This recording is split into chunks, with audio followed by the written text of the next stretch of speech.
It's extraordinary to think where this event started and how far it has come. But one thing remains the same. Since 1923, French country roads become one of the world's best racetracks every year. The traditional sprint to the car Le Mans style start may no longer be a part of the event, but the same spirit, passion and emotion to be the best on this 8.5 mile track for 24 hours is still the driving force. The view for the drivers remains the same, exhilarating. The clock still ticks for the same duration. The faces, names and cars may have changed, but the motivation to be etched in Le Mans history is unparalleled. To win the French Classic is simply a driver's dream.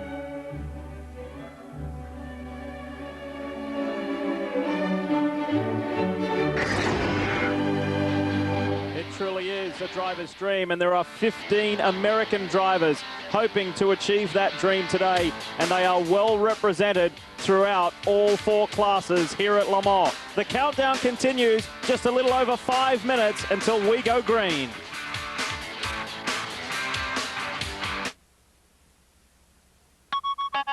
This is the biggest sports car race in the world. This is the most amazing place to be. This is a great track. I love coming back here each year. I've always enjoyed myself. Every time I turn up, there's such a unique circuit. Le Mans has always been very special for me. Le Mans is going to bite you if you talk too much, so the best way is just to keep dedicated. Classic sports car racing, what America and the rest of the world certainly wants to see is 2 great names, 2 great rivals going at it head-to-head at the greatest racetrack in the world, you bet. It's what every sports car driver wants to win.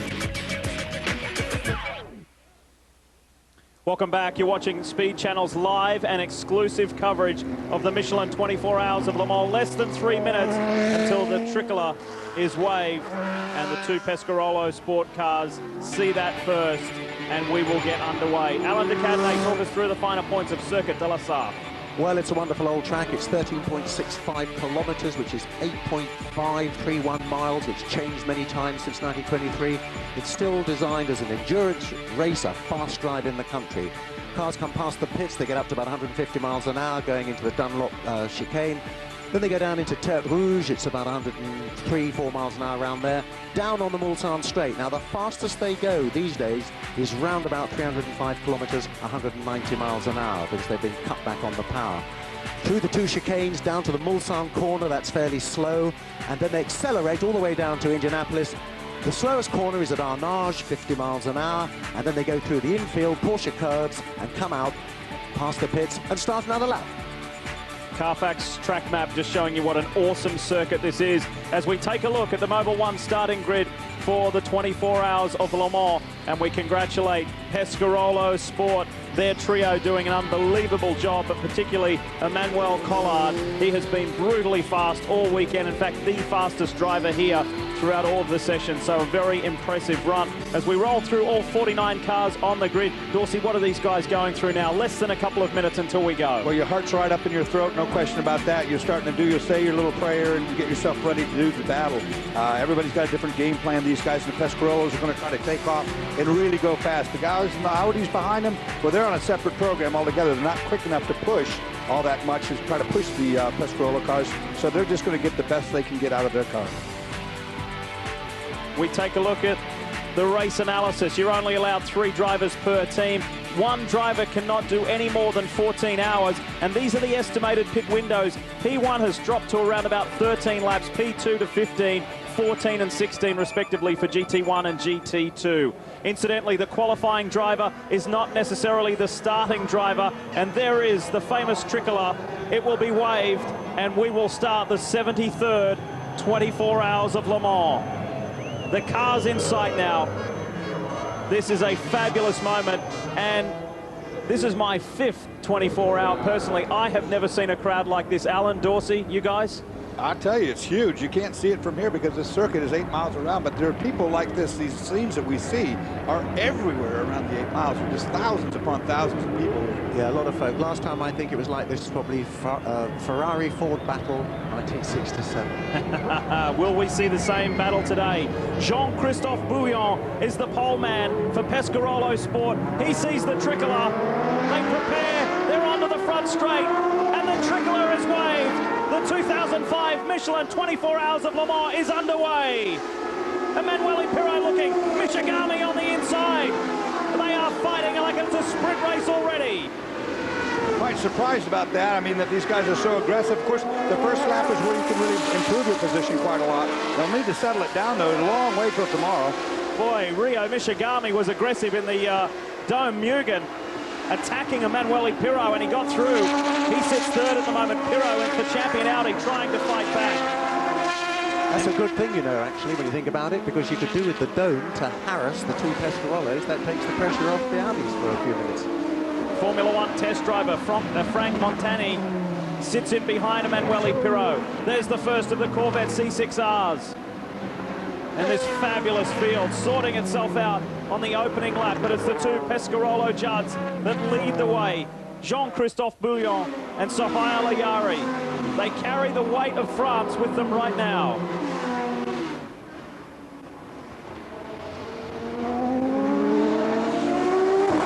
Fabulous start from those guys. Pirro settling into a rhythm.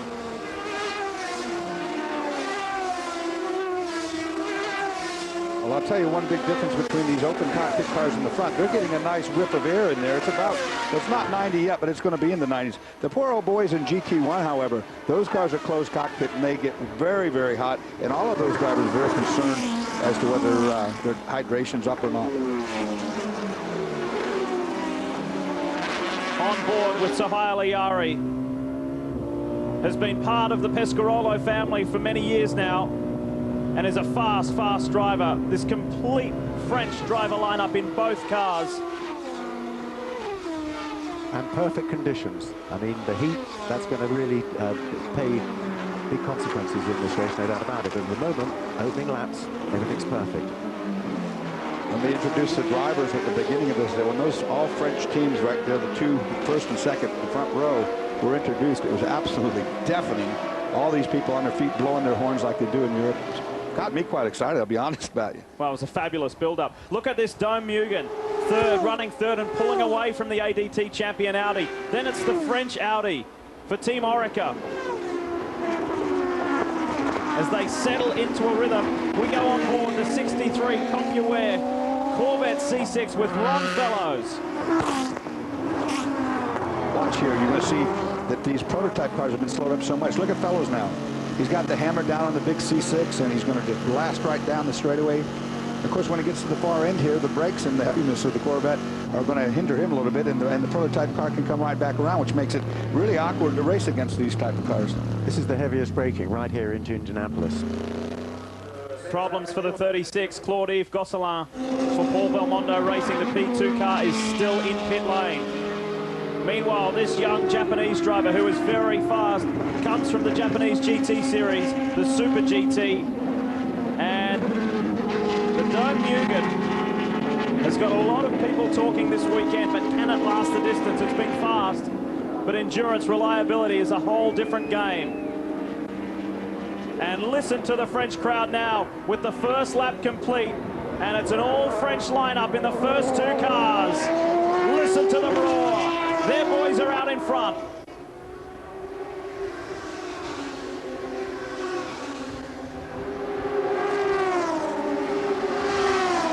Emanuele Pirro has caught some ground back on Rio Michigami, and there is the Team Orica PlayStation Audi R8.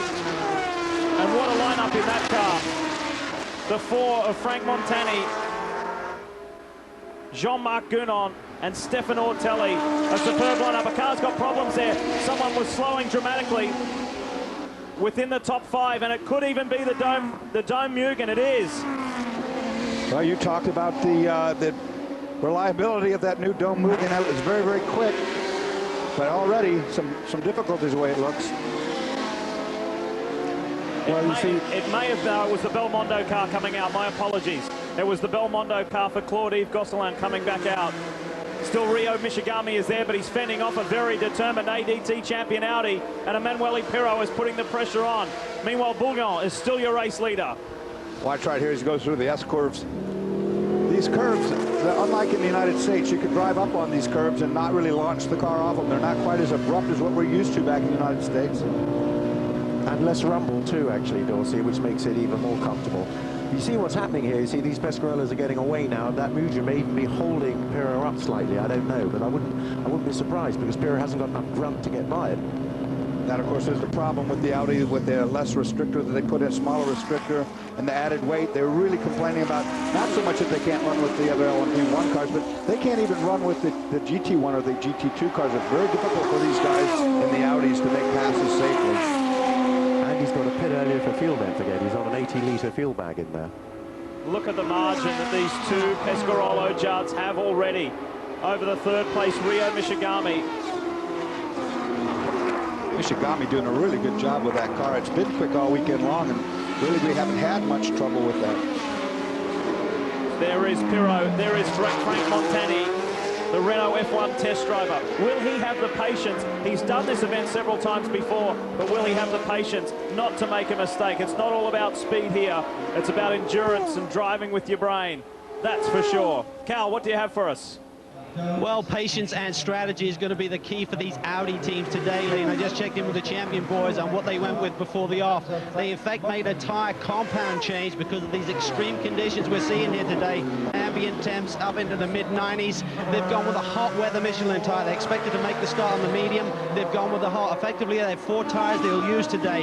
Hots this afternoon, go to the mediums in the early evening. And then they have 2 choices of soft tyres for the very cool air in the night. And the number they're looking for on the dash today is 6 litres of fuel per lap. If the driver is using more than 6 litres of fuel per lap, they will not be able to get 13 laps on a tank of fuel. 80 litres only this year, so that's what they've asked their guys to do. They have a readout on the dash every time they come past the straight, and if it's under 6, they're good to go 13 laps. That's going to be a key to victory. Let's go down to Brian.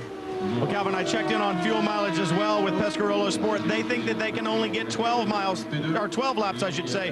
13 laps they think is going to be near impossible. And obviously, fuel very important around this very long Le Mans circuit. How important is it? You work really hard all week long to prepare for this race. And as embarrassing as it may be, Jan Lammers just came in his racing for Holland Dome.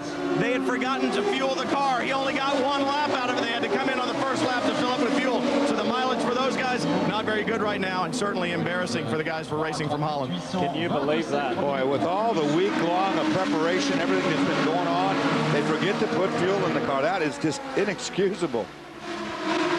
Well, you remember a couple of years ago with Frank Biela when he was racing for the Audi UK team, and he literally ran out of fuel. Now the Ray Malek car, the P2 car, is already in. The 25 machine pulling into pit lane. Surely problems. It's far too early to come in for anything else. As you take a look at the 59 Aston Martin. Saw the Aston Martin using the curbs like I told you before. You can drive right up on them here. They're just a little incline. And Alan, you said the bump strips that really upset the car. They're not near as harsh here. No, they're not as severe at all. And I'll tell you something interesting. Those Aston Martins have aluminum bodies. Now that conducts heat a lot better than fiberglass, which the Corvettes have. And I happen to know that the Corvettes also have a little bit of an air conditioning system. As cold air comes into that Corvette, and it gets made colder, and then it gets put round the seat and up into the driver's helmet. Calvin, what have you got for us? Well, the number 25 car has come in for an unscheduled stop as Thomas Thurdos behind the wheel. He radioed into the team extremely high engine temperatures. They've topped him up with fuel, then they've tried to replenish the water system here as a little inlet off the side pod. They'll send him back up, but I think this is going to be the story of the day. Extremely high temperatures going to play their toll on the cars and the drivers. And that's devastating for that team. They did 7,000 kilometers in testing at Magny Core and various other circuits, and they were quite high on their chances here in LMP2. As we said at the top of the show, it's the class that no one wants to win, but it's a tougher class. Will this be the car that clinches the GT1 class? We'll find out.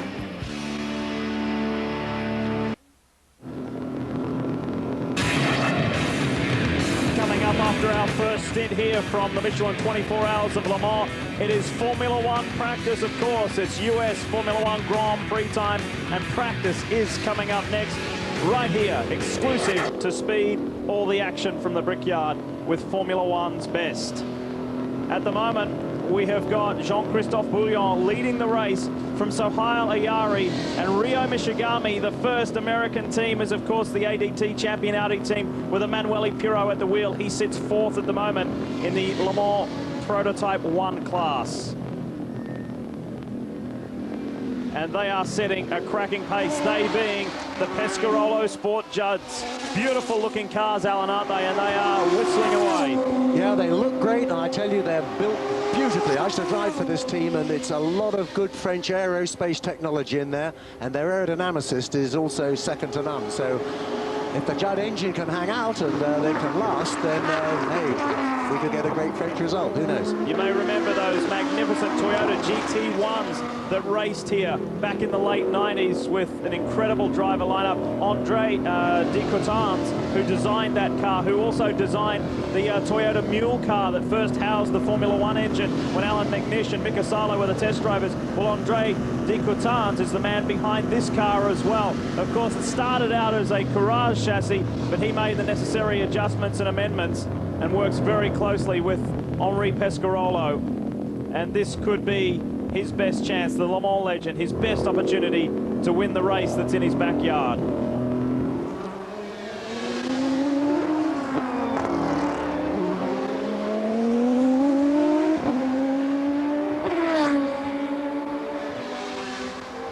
One of the best points to watch on this circuit as they blast out of Arnage and up towards the Porsche curves.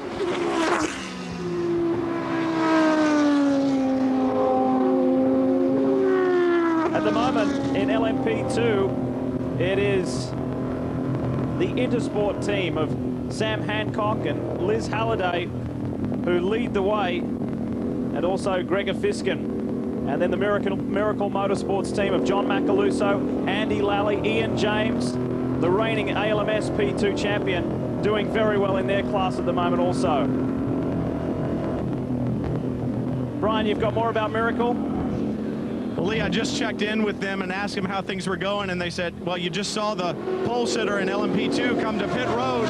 We have backed way, way off. Our game plan is going to be what we think is a very smart one, and that's run a pace. We're not going to get caught up in the excitement of the moment. We're going to run a pace, a very conservative pace, make it through the night and see what we can do tomorrow. But they're concerned about the high temperatures down here. They want to make sure that they've got a car that'll get to the checkered flag, and they think that by running that conservative pace, they stand a much better chance to watch the other competitors fall by the wayside. One of the keys to success at any endurance racing is knowing your car, knowing its weaknesses, knowing its strong points, and adjusting your strategy to compensate for whatever that weakness or that strong point might be. That's what these guys are talking about. Every team will have a different strategy, and you need to know your machinery inside and out. I can update you in GT2, the Pano's Esperante with Californian Bill Aublin is leading that class ahead of the Alex Job Racing BAM, the combination between the two American teams. Mike Rockenfeller at the wheel, he sits second. So great for the ALMS teams, particularly for Team Pano's. They lead the way with Aublin doing a wonderful job, but there is nothing between those two cars at the moment.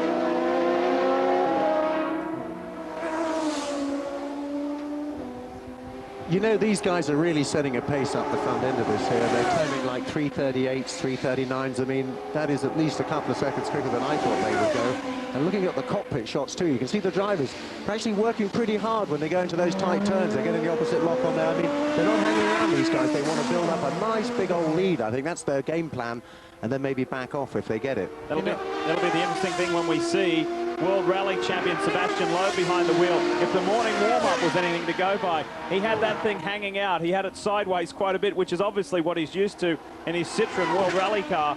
But that could have negative effects on the life of the tyres for his prototype. We'll see how he fares. And make no mistake about it, that this can run into a fuel mileage situation. The harder these guys run out front, one less lap, I should say, of fuel. If they can only do 11 laps or say 12 laps, the Audi can do maybe 12 to 13 laps. It's going to play out over these 24 hours. Yeah, that's exactly right, Dorsey. And we won't know that until the first hour or so is up. And then we can see how many laps the guys get per fuel stop. And that's really where the strategies will get worked out, I think. You ride with Ron Fellows, who currently sits 5th in class, the second of the Works Corvettes. And at about this stage last year, Ron made a very uncharacteristic error and ran wide at Arnage and slammed the car into the tyre barrier. So far, so good. Ron's in a very positive mood this weekend. This car had a hiccup in qualifying. There were some suspension issues that caused Johnny O'Connell to run wide. Fortunately, the car wasn't damaged too badly, nor was Johnny, and they're feeling confident, but they know that they have a big challenge on their hands, not only with the sister 64 car of Ollie Gavin, Olivier Beretta and Jan Magnussen, but those two monstering Aston Martin DB-R9s. Ron Fellows, of course, a longtime teammate of mine, one of my best racing friends, I should say. I have huge respect for the man. Last year, the mistakes that he had made were devastating to him. I mean, he takes this racing so seriously.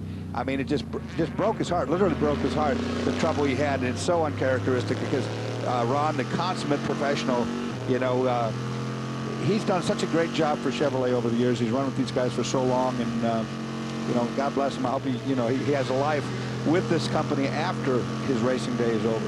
And up ahead is Christophe Bouchou in the 550 Maranello Ferrari. He gets by the Belmondo P2 entry, and there is fourth place in class up ahead that Fellows is chasing down. The man who won this event overall in 1993. Here comes Ron now, closing the gap on Christophe Bouchou. Does the Corvette have enough to get by the Ferrari in a straight line? Listen, that big 7-liter thumper in there just really shakes the ground. We were out on the corner the other night, Alan. You said it, you know, we're just sitting there on the ground and the whole ground shakes when that thing comes by. Yeah, it's a big old lump, isn't it? And you see the way that Fellows got on the brakes there, by the way? I mean, to outbrake a P2 car, they're on carbon brakes, and that was a pretty good effort, I thought. This is a great run from Fellows. He's reeling Bouchou in. Talking to the Ron and the boys at Corvette, they say one of the strong points on the car is its massive carbon fiber brakes. It really does a great job in the brake zone. And if you're out braking something lighter than you, that's showing a lot. Bouchou sits center of the road, making life difficult for Ron Fellows. But as you said, Dorse, the strength of this car, the mighty C6R, into the corner, mid-corner, and the exit of the corner. It thunders out. But this 550 Maranello up ahead is making life difficult for the Canadian. It's the two Aston Martins, 1 and 2. Darren Turner leads Cox. Third in class is Ollie Gavin. Then it's Christophe Bouchou, the blue Ferrari you can see right there, ahead of Ron Fellows. I think what will happen here is, Lee, that Ron will wait until he gets up past the Dunlop Bridge, and then he'll go right up the back of that Ferrari going into Tertre Rouge, and then we'll have a good old drag match down the straight to the first chicane. Well, one of the nice things about this long racetrack is you can sit behind like Ron is right now and analyze where your weakness is or where your opponent's weakness is and set up the next lap. And like you say, Alan, just pounce where it's good. It's easy to enjoy the victory, the spoils of victory. But Ron Fellows knows what it's like not to win this event, and it hurts. They want to rectify that this year. As we take a look at our 4 respective classes, there are your top 3 in P1 and P2.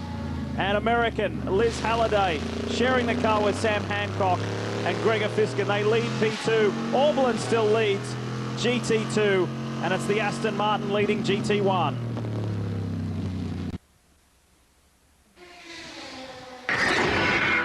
We are in a fabulous region of France, and on regular days, well, at least 364 anyway, these are normal roads. And then, for each and every running of the Michelin 24 Hours of Le Mans, guardrails erected, and the roads are eventually closed because this place becomes a racetrack. One of the finest in the world. Circuit de la Sarthe has hosted the best drivers in the world, and normally it just hosts the residents.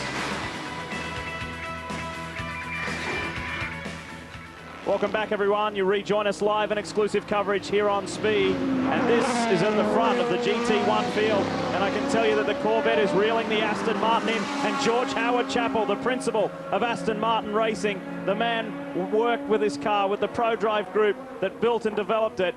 He's got some concerns. He knows the Corvette is closing in. There's been questions all weekend long. Is the Corvette showing all it has, this new C6R? It was, of course, out-qualified, and everybody's been saying, are they playing the cat-and-mouse game or not? That's yet to be seen, but it is closing. We saw one of the P2 cars come into pit lane earlier. It was the Ray Malek Limited Lola. Calvin has more on that.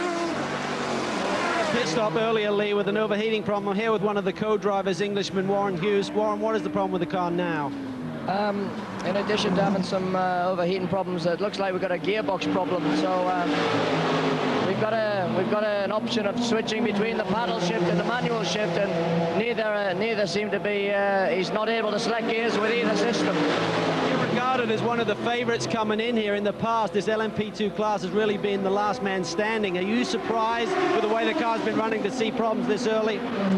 Absolutely. I mean, we felt as confident as we could be. We felt extremely well prepared. We haven't had the slightest mechanical issue with the car, you know, on the test or throughout the race weekend. We tried the new engine, the new gearbox on Thursday, and in the morning warm-up without the slightest problem. It's just bizarre.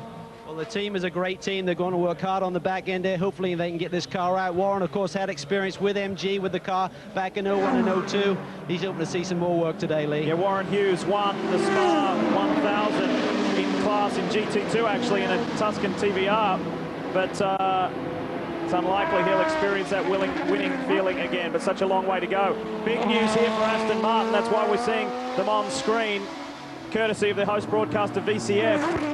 Because we hear Darren Turner will receive a stop-go penalty. At this point in time, we're unsure as to why, and that is for the class-leading car. That will be an interesting call, a stop-and-go penalty after the race has run this long. We'll have to see what that is. Of course, it takes a lot of time to slow these cars down, get to the 60-kilometer or 37-mile-per-hour speed limit, which is what the pit lane speed limit is, and then re-accelerate back to speed again. He's going to go way down the grid. Well, Carl's just had a quick word off mic to George Howard Chappell, the team principal, and he said, I know nothing of a stop-go penalty. I have no idea what it would be for, if it is in fact true. Turner is setting a blistering pace, though. He has left the sister car of Peter Cox behind, and Peter Cox falling into the clutches of Ollie Gavin.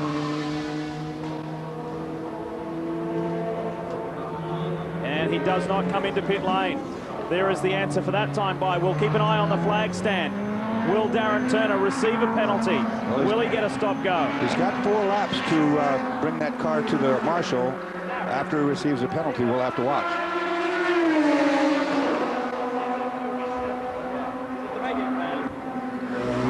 Just trying to do some lip reading there with the Aston Martin guys. We're back on board with Sahaya Liari. Overall, the second place car, but there's a handy 5.3 second margin between the sister cars within the Pescarolo Sport Team. You're watching the Le Mans 24 Hours live here on Speed.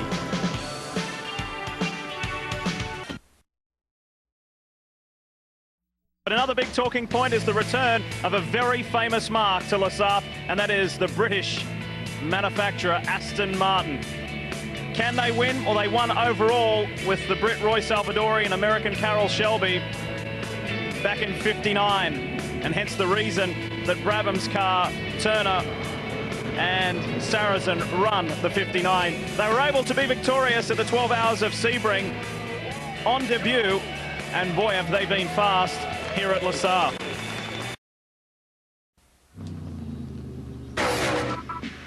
Coming up a little later today, right here on Speed, it is the NASCAR Craftsman Truck Series from Michigan. We've got live coverage, and that is from 3 p.m. Eastern. It has been one heck of a season, and it's not even halfway through. 3 Eastern this afternoon, live trucks from Michigan. And a former truck race winner himself, Ron Fellows, we're on board live with the Works Corvette. And we welcome you back, Lee Diffie, along with Dorsey Schrader, Alan de Cadenet, Calvin Fish, and Brian Till. And there is the stop and go. We were speculating. Darren Turner, class leader in GT1 for Aston Martin Racing, serves that stop and go. And now we'll have to play catch up. That means the sister car, the 58 DBR9 with Peter Cox at the helm, inherits the class lead. And notice that they didn't fuel the car, nor did they do a pit stop, although we know one's imminent. They just did their penalty and drove through the pits and got the stop and go. So not in the window they're looking for yet.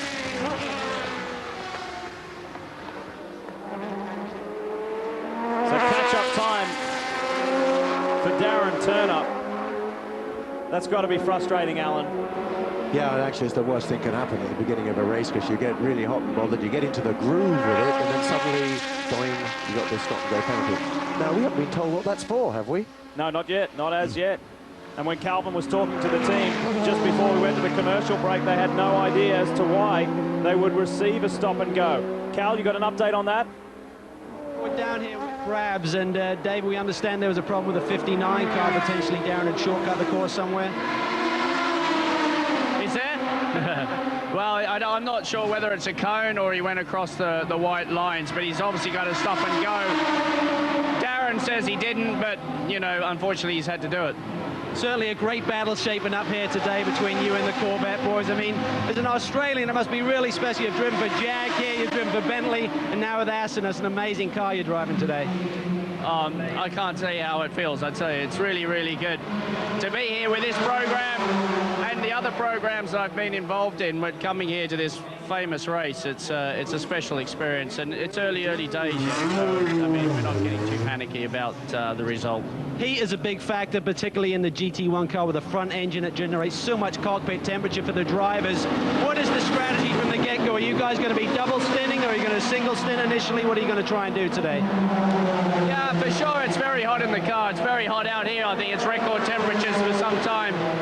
But we're just going to see how we feel. We'll either be doing single or double, depending on how the driver feels at the time. Okay, well, the same story down at Corvette. I checked in with Johnny O'Connell. They said the same thing as the call by the driver, how they're feeling. Ideally double, because they should be double stinting the tires, Lee.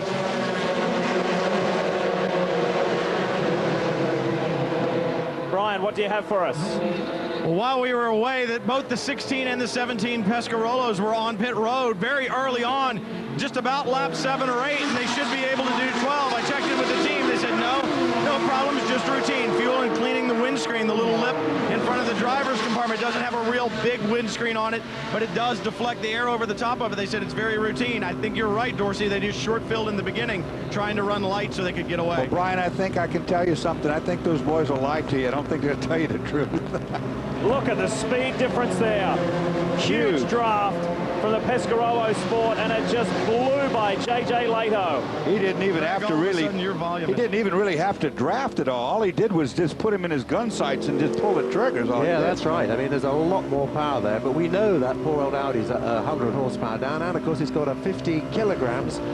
That's what, 125 pounds of extra weight it's got to carry. That's like having a skinny passenger. Yeah, absolutely. And you know, the Audi guys aren't complaining about racing with the LMP1 cars necessarily as much as they say it's extremely difficult to run around a GT1 car, which is quicker in a straight line. And even the GT2 Porsches give them a fit, and so they have to do these demonic outbraking maneuvers, and that puts you in jeopardy. Well, it is. They're driving those Audis like they're in a kind of, you know, Grand Prix basically, and that's the only alternative they've got if they're to try and stay in contention. But just as Brabham said, it's early days yet, and I tell you, this heat is going to play a really big part of this whole race. 7 o'clock last night, I went out, I sat outside. It was too darn hot to sit outside at 7 o'clock at night, so we've still got another at least 2.5 hours of hot weather before the cool night air comes in. We'll see so much action in the pit lane over the next 23.5 hours. Here are some of the rules that they must abide by. 37-mile-an-hour pit lane speed limit, and you can read the rest. Now, that prohibited from changing chassis, cylinder block, and main gearbox, that really negates what we've seen Audi do in the past, which is when they had a gear bag problem, they pulled the whole back of the car off as one unit and replace it with another. That rule was devised to put that in the rest. They can no longer do that. Well, do you remember that? It was like 3.5 minutes to take the whole back end off the car, gearbox and all, and change it. That was a Reynolds Yost speciality. Well, of course, they nixed it because it really gave them an unfair advantage, I suppose. So no more of that business, boys.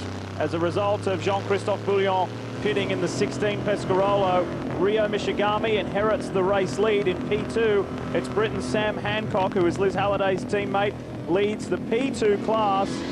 In GT1, it's Peter Cox, and in GT2, it's America's Bill Auberlen in the Panos Esperante, who leads the way over German Mike Rockenfeller in the Alex Job BAM Porsche.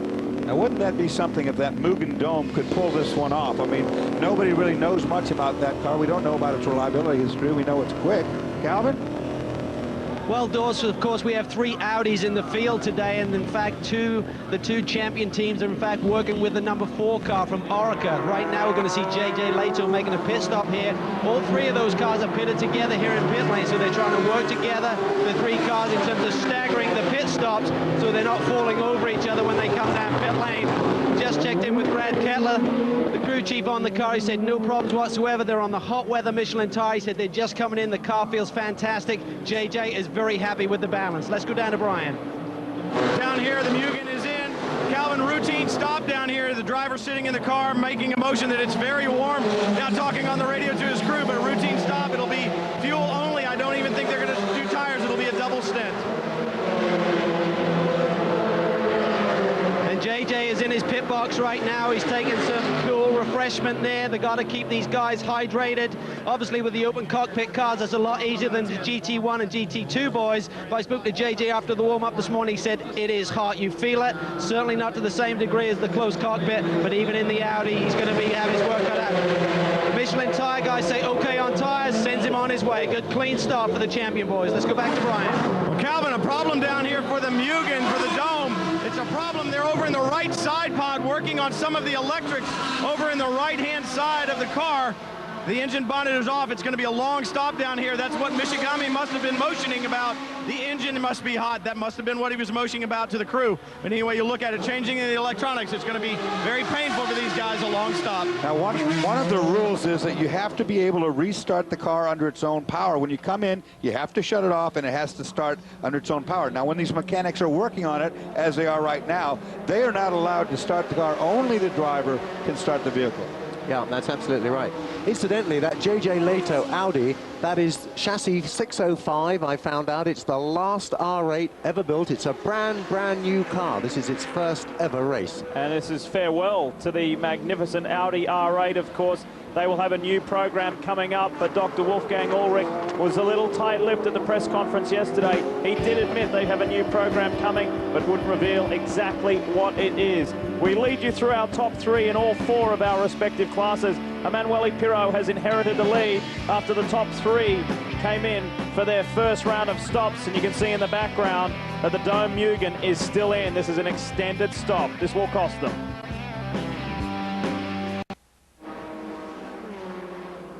You're watching the 73rd running of the Michelin 24 Hours of Le Mans. Welcome back to Circuit de la Sarthe, everyone. First round of pit stops underway, and these 2 cars have just performed theirs. Emanuele Pirro, Frank Montani in the Team Orica R8. So they've performed their first stop. Coming in a little earlier than expected as we now go down to the Pano's pit. And a great start from Bill Auberlen in the 77, who led this class for the majority of the first stint. Brian?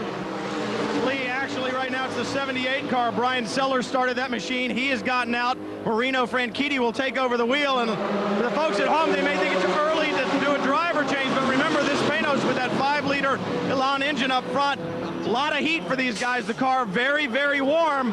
So these guys are going to take the chance right now, or take the opportunity, I should say. Fuel, tires, and a new driver.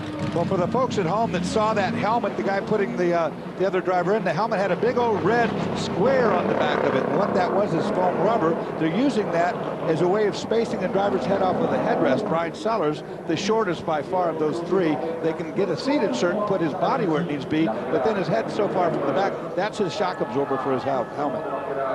Yeah, it all helps. I mean, this is a real wear on the body, this race, as you know too well, Dorsey. I mean, your poor old head there can end up with a nasty headache if you got vibrations and stuff coming through. GT1 cars coming in as well. The 59 of Darren Turner, the 63 of Ron Fellows. Pressure on the teams. Well, pits are busy, aren't they, guys? I mean, look, it's like a kind of shopping mall down there, all these cars coming in for fuel. Here's the deal, Alan. We always figured the fuel window 12, 13 laps. Well, these guys coming in 10, and you and I were talking about it at break. Why they're doing it is because it's a safety measure. This is the first time they've run today in the heat. It's a much hotter day than it's been the last couple. And you brought the point up. They don't get very good mileage when it's this hot like this, and these guys are just checking. That's right. And the worst thing of all, of course, is if you get fuel vaporization in the heat and you get fuel injection systems that just don't want to work properly. Calvin, what do you got for us? I don't know if Cal's there. Oh, he's not there. Okay. The ARCA team, guys, and Hugh Deshonak is the owner. Hugh, talk about your return to Le Mans. You've had so much success here with GTS victories and part of the Mazda win back in '91. What does it mean to you to return to La Sarthe with the Audi team? Yes, you know that it's an history of love with Le Mans, and now I need and I want absolutely to be successful at the overall classification. I think the best car in long distance car, and at least the most reliable car is the Audi. And for me, it's important to try to put 3 French drivers on the first, the highest level of the race, which means the victory. It will be a very tough race because the weather conditions are terrible. It's so hot, so I think we have to be really careful during the first half of the race, just to be careful with the fuel, just to be careful with the tires, and after we have to be ready for the last 12 hours. It could be a hand of race like a Grand Prix race. You come back in a year when the R8 has been severely handicapped. You spoke before the race about there has to be 0 mistakes, no mistakes to win the race today. Yes, I think it's very important that to try to be successful to that race, that the driver are not doing any mistake, and in the pits we have to also to be perfect. So it's important that never this car has to go in the pits, never in the garage, just fuel and tires, just fuel and tires. Well, this man knows what it takes, Lee. He's won before here at the start.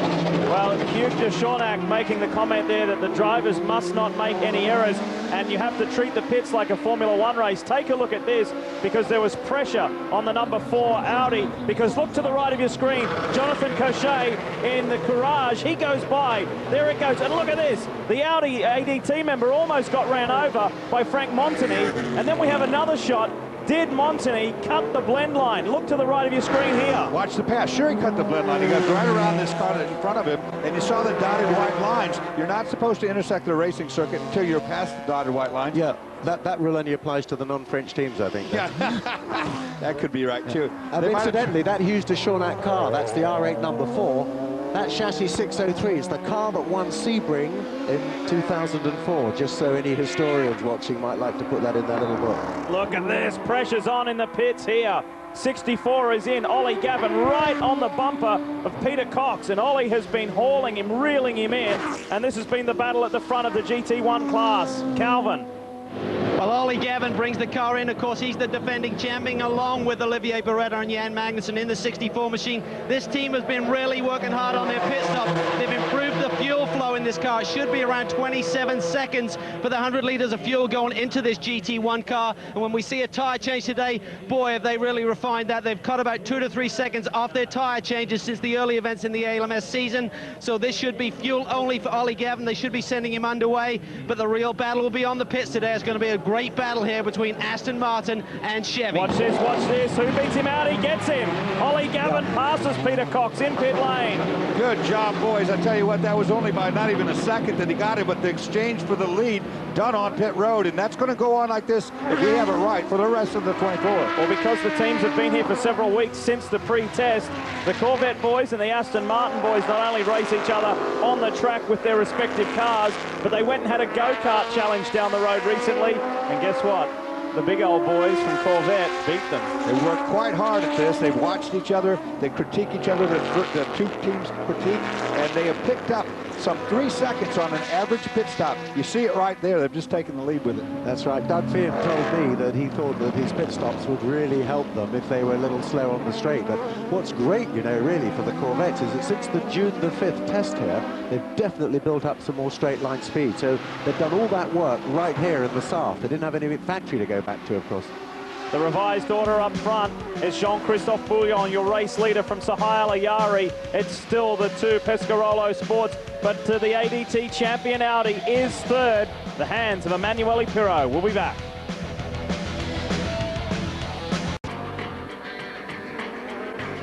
Welcome back to the Le Mans 24-hour here at Circuit de la Sarthe. We are into the groove now. First round of pit stops are underway. And a guy who's pleased to see his first pit stop is with our Brian Till.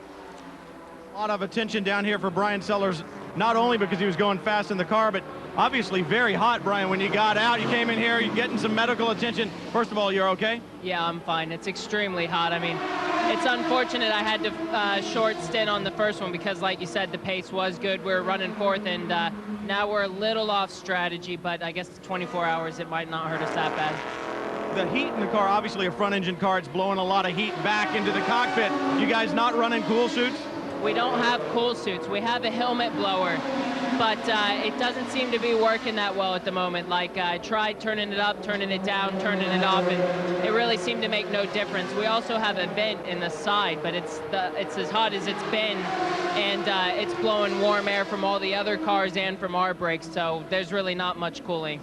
Well, this is going to be a long 24 hours for these guys in the Panos cars, especially if it stays this hot, guys. Well, Alan, you know, you and I both carried the scars of a car that was not insulated properly, as this one apparently is now. We're talking about heat on his feet and so forth. You've got a couple toes that don't work, right? Yeah, that's right. 1976, it was blisteringly hot here, at least as hot as it is today. And our brake pedal was just on fire. And you knew at the end of the straight you had to pounce off the brake pedal. And I lost the nerve on my two inside toes. My co-driver, Chris Kraft, was in such agony they had to give him a morphine shot into his leg. In those days, they didn't realize it might make you feel a bit good. He actually set the fastest lap after he had that shot. But these guys, this is very early in the race, but they're going to suffer. And if they can get through the night, of course, when it gets cooler, they've got all this to look forward to again tomorrow. You're looking at the battle for third between Emanuele Pirro, Frank Montani. There is quite a substantial margin to the race leaders. Bouillon has 12 seconds over the teammate Ayari, and then there is almost a full minute back to Emanuele Pirro. Brian. Now the 77 Panos is in for their stop. Bill Arberlin, who led the GT class early on, has gotten out. Robin Liddell will take over. Fuel and new Pirelli tires down here for the Panos guys, but Arberlin straight back to the driver's lounge to get cooled off. We'll have to check in with him and see how hot his stint was. Maybe the blower working a little bit better in the 77 car, but we'll have to find out. Either way, these Panos cars are hot, not only in their performance, guys, but obviously in the temperatures inside the cockpit.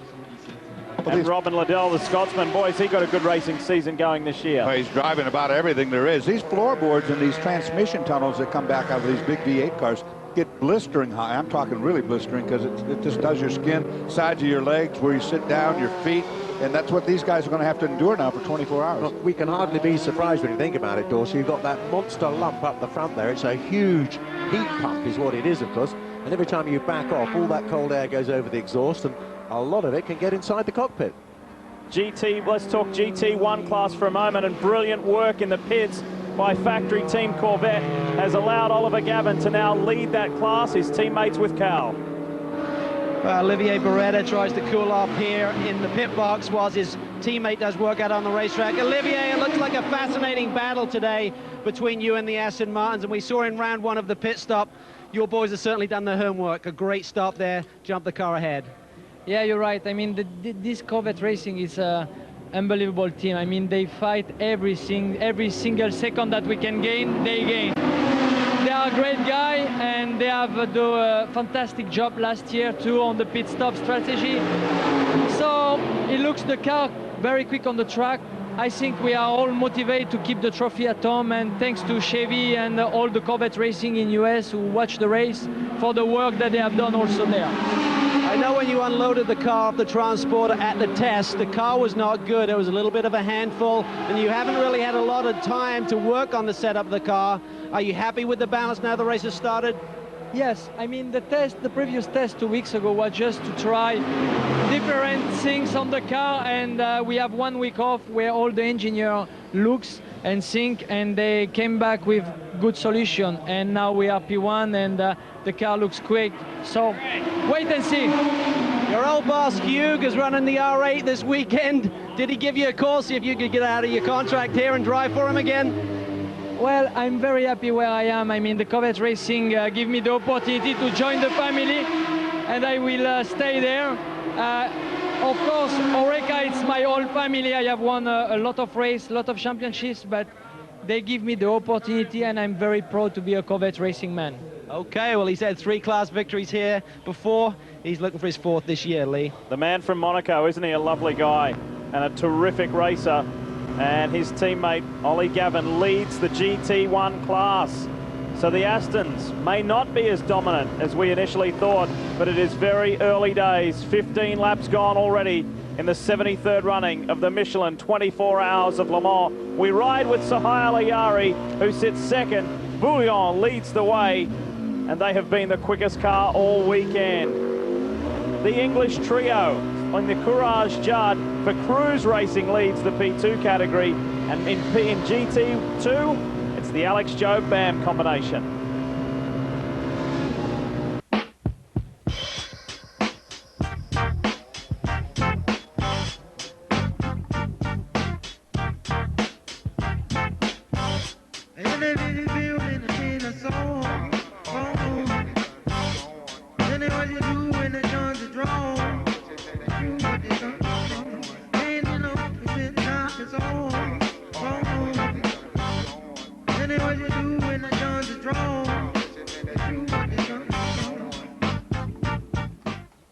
This event is all about time, and there is plenty still to run. Welcome back, everyone, live to the Michelin 24 Hours of Le Mans.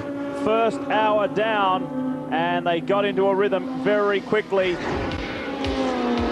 On the start, the Pescarolo twins got away. Rio Michigami made a very dynamic move on the inside of Emanuele Pirro, but then the Pescarolo pair just scrambled away. Early concerns for George Howard Chappell and Aston Martin Racing. Class leader Darren Turner allegedly cut the course somewhere and received a stop-go penalty.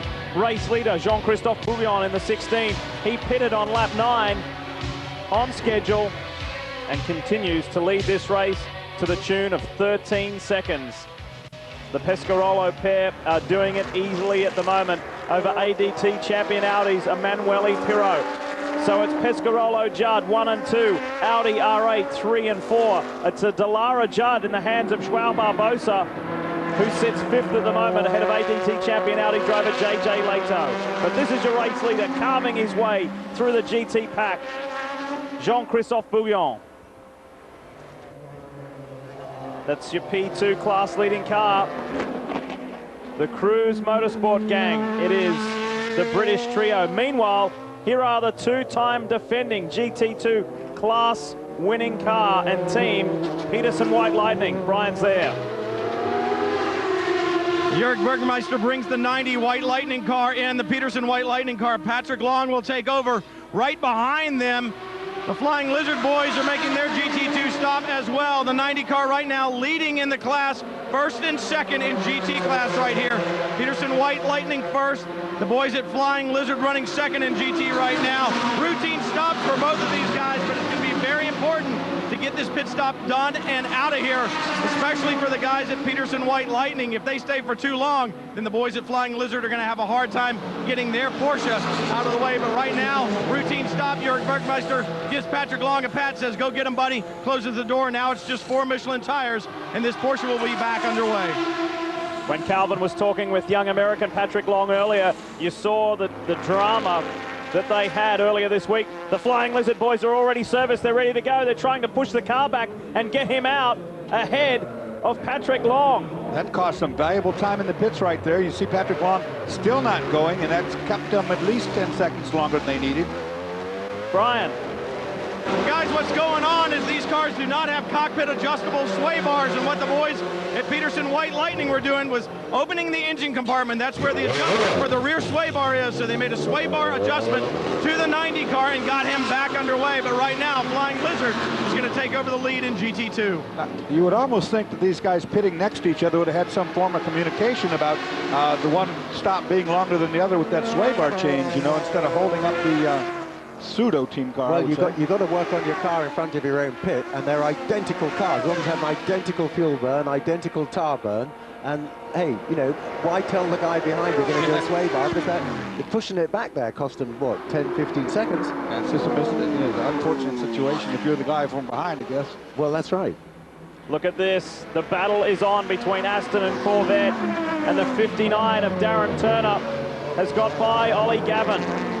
Meanwhile, Emanuele Pirro in the 2, champion Audi, flashing the lights, letting them know that he's blasting his way through, and that's been achieved. But the battle rages here at the front of the GT1 group. This is going to be a fascinating battle. I just hope it goes all the way through the 24-hour. This Corvette and Aston Martin battle, look at that on the racetrack after an hour. They're 1 car length, 1.5 car lengths apart. Pit stops are going to be very important on these guys. Yeah, good stuff. But they'll both be looking forward to that sun going down, and then they can put the hammer down at night time. And let's remember, too, that both these cars will be faster at night. All these cars will be faster still at night because it's a nice cold charge of air going into the engine as well. You know, we don't know for a fact that the Aston Martin, we don't know what kind of cooling it has for their drivers. We know that the Corvette has worked quite hard to get their drivers some good air, and it goes through an air box. It's like an air conditioner, if you will, that gives those drivers a breath of fresh air. We don't know on the Aston Martin. We'll have to have our boys look into that. It is. It's very similar. They've got nothing, I think. And the problem with Aston Martin, as we said before, it's got an aluminum body, so it actually attracts heat a lot. It's a lot worse than the fiberglass body of the Corvette. Well, Carl, when we were talking to David Brabham the other day, he said that they do have a mechanism that will keep them cool.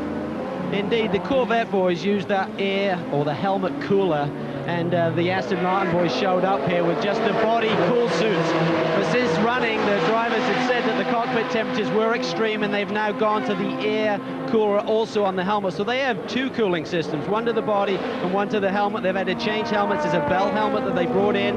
The guys had to wait until Friday, in fact, to get their new helmets. They had to take them to Scrutinary to get the helmets retech.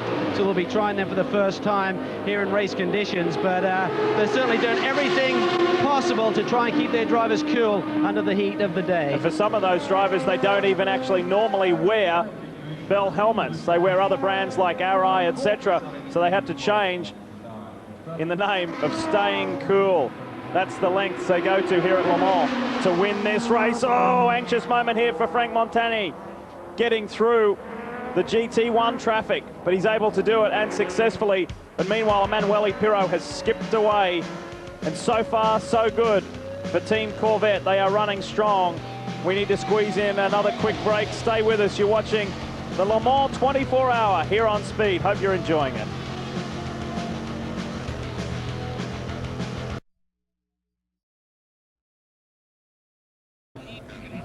Well, there are so many positives to talk about at Le Mans in 2005. It would be remiss of us not to mention a negative side or a less positive side. Some 50 years ago, as of last Saturday, Pierre Levesque's Mercedes flew into the crowd here at Le Mans, killing approximately 80 spectators and injuring many dozens more. It was the most horrific, catastrophic accident in motorsport to date. It had a huge impact on the motor racing community, and we remember those who lost their lives. And as a mark of respect, a commemorative plaque has been placed here at Circuit de la Sarre. The build-up. Reminding you that NASCAR this morning is tomorrow morning. It's all happening from Michigan tomorrow, live from 11 a.m. Eastern. Get an early start to your race day with NASCAR this morning, bringing you up to date with all the action from what's going on in Michigan. Meanwhile, we're back here at Circuit de la Sarre in France for the Michelin 24 Hours of Le Mans. You ride with Ron Fellows in the Works Corvette. So far, so good for these guys. They are doing a very strong job. The sister car is battling for the lead with Ollie Gavin in that. And when you look at Corvette, last year was certainly a spectacular year, which saw its C5 model go undefeated, not only in the US, but here as well at Le Mans, where it captured a 1-2 finish in 2004. This year, the team carries the tradition forward with a new car. This car, the C6, which has been under development for the past 2 years. When design staff set out to do C6, they came to racing. And they said, Feehan, you know, is there anything we can do to help you in the next generation race car? And I gave them a list of 3 or 4 things, and they were able to come through with each and every one of those things. The chassis itself is very, very similar to the C5. The wheelbase is 1 inch longer. The challenge comes in the overall length of the car, which is 5 1/4 inches shorter. But keep in mind, we were working on this for 2 years. So when we got the package done, we had much better weight distribution. We knew the C6 was going to have a better overall aero shape to it, less drag, We were able to do a little bit more with the front under tray and the rear diffuser. The front air opening, just a single air opening rather than the two narrow slits that we had to operate from in C5, was a big improvement on front downforce. So for all the challenges we had, they were met. When we got done, we ended up with a package that was significantly better. The first race for the C6 came at Sebring in March, where the Corvette team's winning streak came to an end. It was also remembered for a spectacular crash by Johnny O'Connell, who escaped serious injury after suffering brake failure in the front left of the car. We had a little problem in Sebring with some brake material. It was just an odd occurrence. Had nothing to do with any of the preparation that we had done. The material that we got did not perform as the material we had tested. So those that might think that we came away from that, you know, the car being somewhat deficient, that would be the wrong impression. The car was ready to go at Sebring. We could have taken it right to Le Mans. However, what we learn about the car that really is directly applicable to Le Mans is developing a package that's easy for the guys to drive. Steering, braking, cornering, the aero package, all those things. Giving them something that's, you know, taking the family on vacation style driving. That's what we search for. From a standpoint of durability, reliability, and performance, we have that done. And Ron Fellows, who we ride with now, sits fourth in class, although there's a problem. And it looks like a tyre blown, Dorse.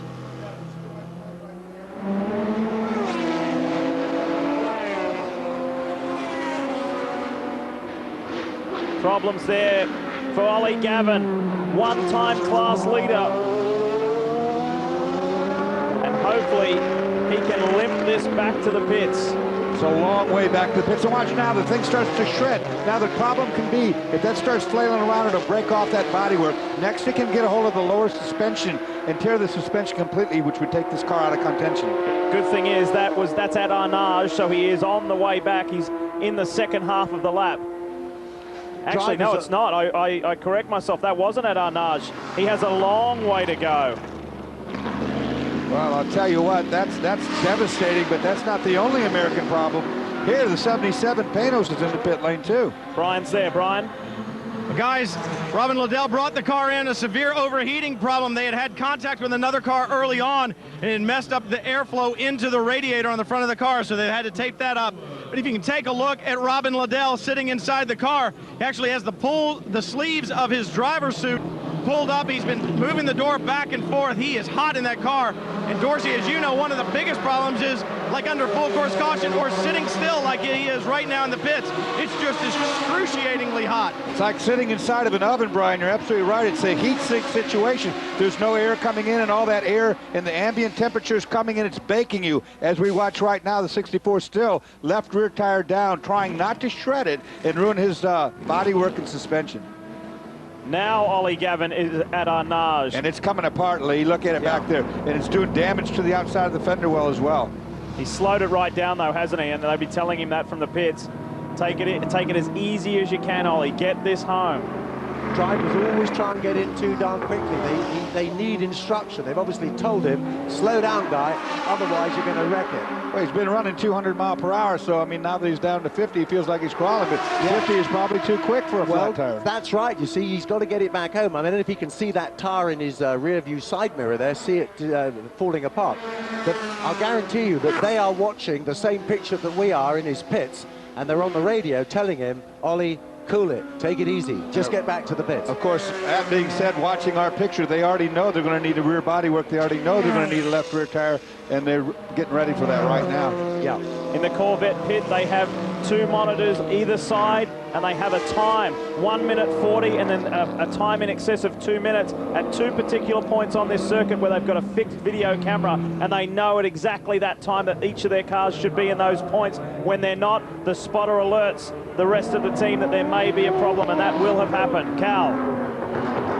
Had a problem last year, Lee, at Sears Point when Dale Earnhardt Jr. was behind the wheel of that Corvette and he had that big incident in the morning warm-up. The car erupted in flames. Since that time, the Corvette team have really investigated the cause of that fire, and it's essentially where the fuel neck was in the side of the bodywork. It tore that out and essentially erupted into a ball of flames.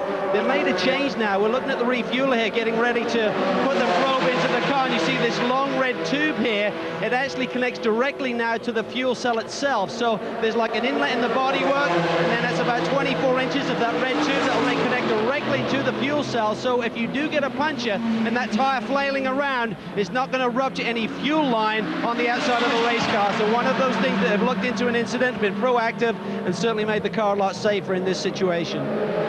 You can see in the right-hand box, overall race leader coming in for its second pit stop, Jean-Christophe Bouillon. Meanwhile, Ollie Gavin has made it back to pit road. That second pit stop for the lead car on lap 21, so they're following a 10-lap or 11-lap strategy. Ollie has done a great job. Car is not really degraded that badly.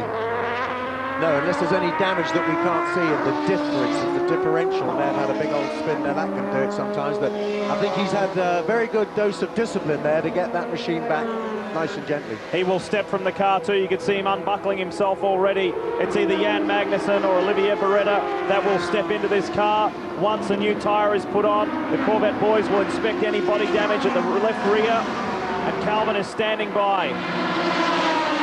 Ollie Gavin brings the car down pit lane. It's going to be Olivier Beretta taking over here, so they're allowed to do the driver change whilst they're refueling. Whenever there's a problem like this, the first thing they'll typically do is get the fuel in the car whilst the car is still on the ground. The car cannot be up on the jacks while the refueling is done. They can do the driver change. The brake and tire technicians can look, and certainly if that Michelin tire technician is looking at this left rear, he knows it is absolutely destroyed. But right now, as best I can see, I do not see a lot of damage back here to the left corner of the bodywork. So as Dorsey said, Ollie Gavin has done a tremendous job in getting this car back to pit lane with minimal damage. They feel confident with the car. The tire change has been done. They're waiting over there on the right-hand side right now. I'll try and get a quick look over there and see what's going on the right-hand side. A little bit of a delay there. I see a lot of water underneath the car. I'm not sure if they actually replenished the water system there, so there's some kind of delay with the gun on the right side, and now there may be some damage that they're going to investigate. In fact, there is. Gary Pratt tells Olivier to head on out, but there's a big pool of fluid here on the ground, and we'll check in with the guys and see what the problem is. And for the meantime, that has taken Aston Martin off the hook. The British team now has a 1-2, and look at the amount of fluid on pit road. And that looks like oil to me. It's actually running. It might not be oil. But anyway, back in the back where that tire is, there's also oil cooler lines that go to the rear end. There's oil cooler lines that go to the transmission, things that are tucked away back there. Also, if that tire opens up a gap or it breaks through into the compartment where the driver sits, then all of the heat comes up through there and really starts superheating the inside. Well, they'll know within about 5 seconds of being out there on the radio whether that's actually having that effect or not. And the only way to find out about the fluid is stick your finger in it and give it a lick, see what it is. It doesn't taste good, does it? Yeah. One of the big storylines for us here at Le Mans this year is, can an American team win for the first time since 1967? Well, they're heading in the right direction. Champion Audi, 3 and 5 at the moment.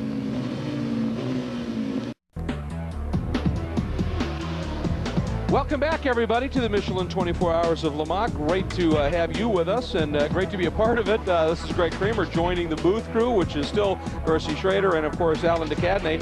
We are also going to have down in the pits, we're going to be hearing from Chris Neville and Andrew Marriott, giving Calvin Fish and Brian Till a bit of a break out there in the heat, so they've done journeyman duty without question.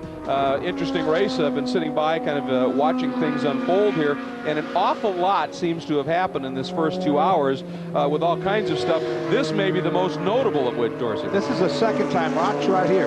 Big airs. He goes off, shortcuts the racetrack, and he's already served a one stop-and-go penalty for that. Now, they brought the 59 in. You see it here. He's now taking a timed penalty. We're going to find out what kind of time it was. It seemed an awful long time out here. See it.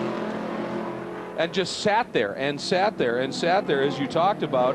And obviously, the reflection is the second time that car has had that kind of an incident. The first time, the penalty shorter. Obviously, it goes up. And the Saracen is now getting on board the car. But it was Turner, I believe, who was on board. Yeah, I find that a bit ludicrous. You have an off, well, that's bad luck. And that's adding insult to injury. Keep the poor guy locked up there for 5 minutes in his box. He didn't do it on purpose. I really don't understand that. I think that if you do something wrong, maybe you get a penalty. But that was just like a racing mishap. Then you had the insult of sitting inside the oven there, in the penalty. If they cook you. Absolutely. And if that happens to a French car, that's fine. but if it doesn't, I'm going to be annoyed, shall we say. Meanwhile, keeping an eye on what's going on in the Corvette pits in the number 63, and Ron Fellows got out and seemed to be gimping just a little bit. I wonder if it's heat on the feet in that car, because Johnny O'Connell now on board. It could be heat on the feet. Another thing that happened to these cars is if you sit in them long enough, your sciatic nerve, or the nerve that sits underneath your leg, can actually start cutting off the blood supply, and your leg will go numb on you. Absolutely, and plus all the vibrations and the other stuff you've got as well. I mean, that's why these guys have to have a, an athletic build and be kind of Olympian quality guys to drive these things for these kind of distances. And that's one reason you and I are sitting up in the air-conditioned booth here, because we learned that, didn't we, as we got older? Yeah, we did, and we lost our shape pretty quickly too.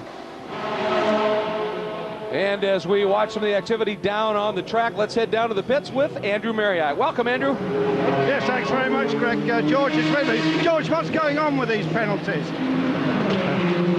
Well, apparently Darren has hit the cone down at the Ford chicane twice. Darren doesn't believe he's doing anything different to before or in all of the practice where we never had any penalties. Obviously, the officials believe he's been hitting the cones, and he probably has, and he's unaware of it. He's going to go down and have a chat with the clerk of the course and understand it a bit more fully. You must be pretty miffed about this. Long race. Okay, thanks very much, George. Very noisy that we're right on pit wall here. Well, Dorsey Turner was arguing that first one, but that second one was pretty obvious. I was going to say, it'd be awfully hard not to know that you're 3 feet up in the air after you've clouded the curb and landed in the gravel trap there. But I would deny it, given the chance. There's no such thing as a racing driver that ever admits it's his fault about anything. Just remember that. Well, you know that, of course. That is now riding on board the 17. Of course, these cars, the fastest of all, right here on the straightaway, you're going to run some 315 kilometers per hour. For those of you that don't understand that, like I don't, that's pretty darn fast. It actually equates to about 195.731,925 miles per hour, if I get that right. I'm amazed amazed at how much quicker these Pescarollos are down the chute than literally everything else in the field. And it really must be very galling for the Audi drivers, because they've had years of going past people like they're tied to a post. All of a sudden, they're the ones tied to the post. And a good look at the steering wheel. Watch the fingers on the steering wheel. Of course, these are paddle shift cars now. We don't have the steering wheel. But if you had seen it, the upshifts are on the right side, executed by squeezing the steering wheel from the back side. There you see. The downshifts will be done with the left hand by squeezing the little paddle. You can't see it, but you can certainly see his fingers move on the wheel as he executes the gear change. Something I wish would be banned, being an old-fashioned kind of guy. It'll be interesting when we see these Pescarollos having a pit stop for tires, what kind of wear they've got, but you know that Michelin really looked after them and given them the best of the best. And they continue to lap right quickly as well. They continue to run a couple of seconds, usually at least per lap, quicker than the Audis at this stage of the race, continuing to build the margin just a little bit here. As we take a look at class leaders, it continues to be the Pescarolo Judds out front in the LMP1 category and overall in GT1 with all of the machinations. It's an Aston out front, but the vet is there.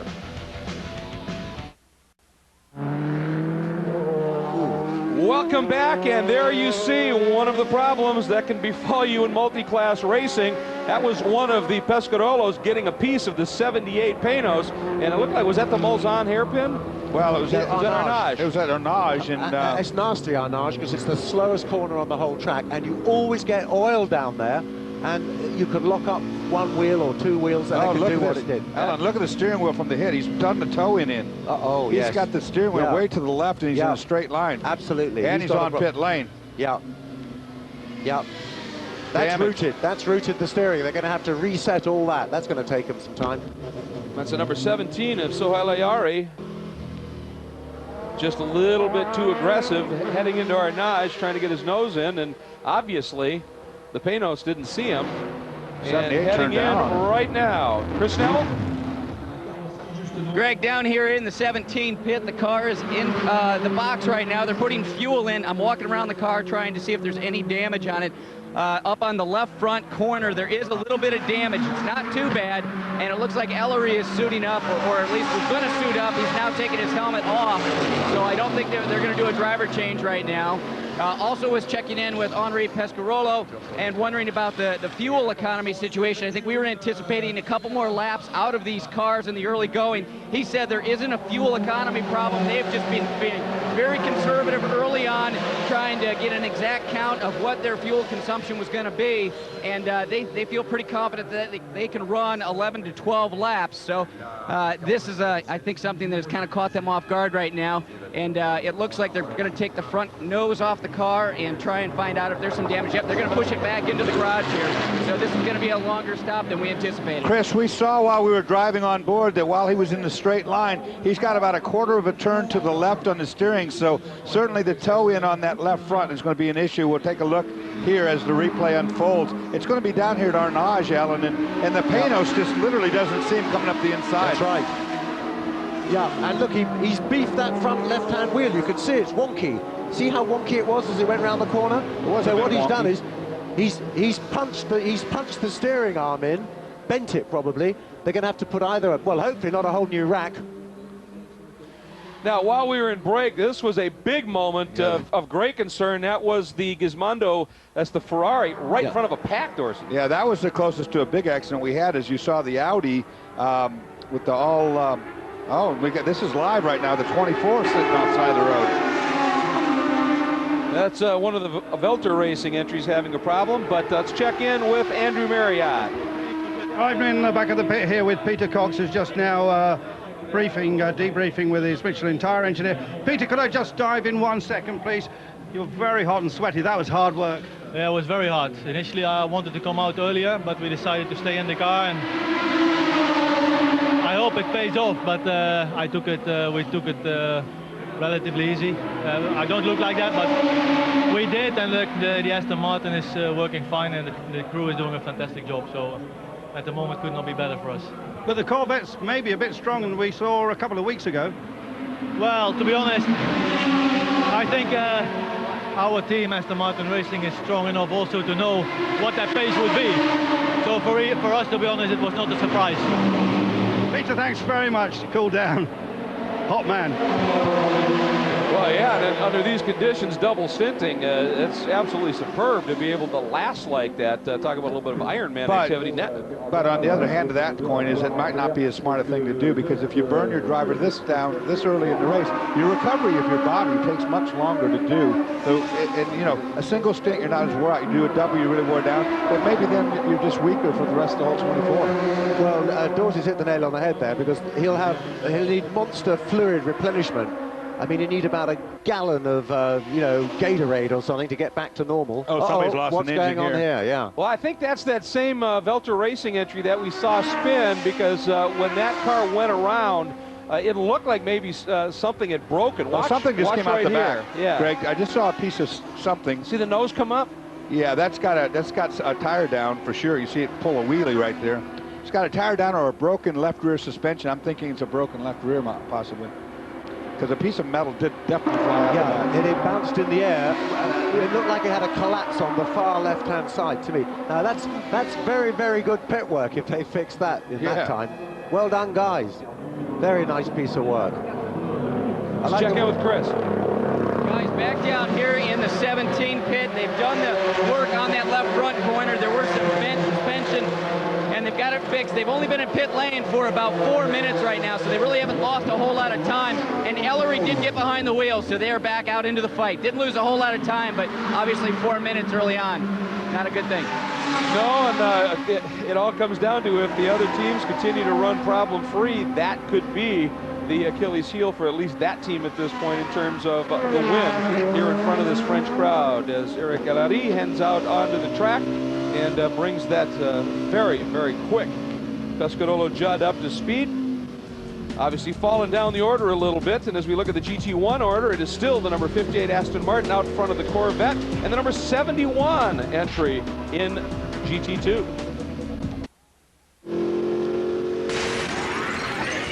Tomorrow on Speed, step into the tunnel, wind tunnel with Dave Despain. Call in or email and let your opinion be heard.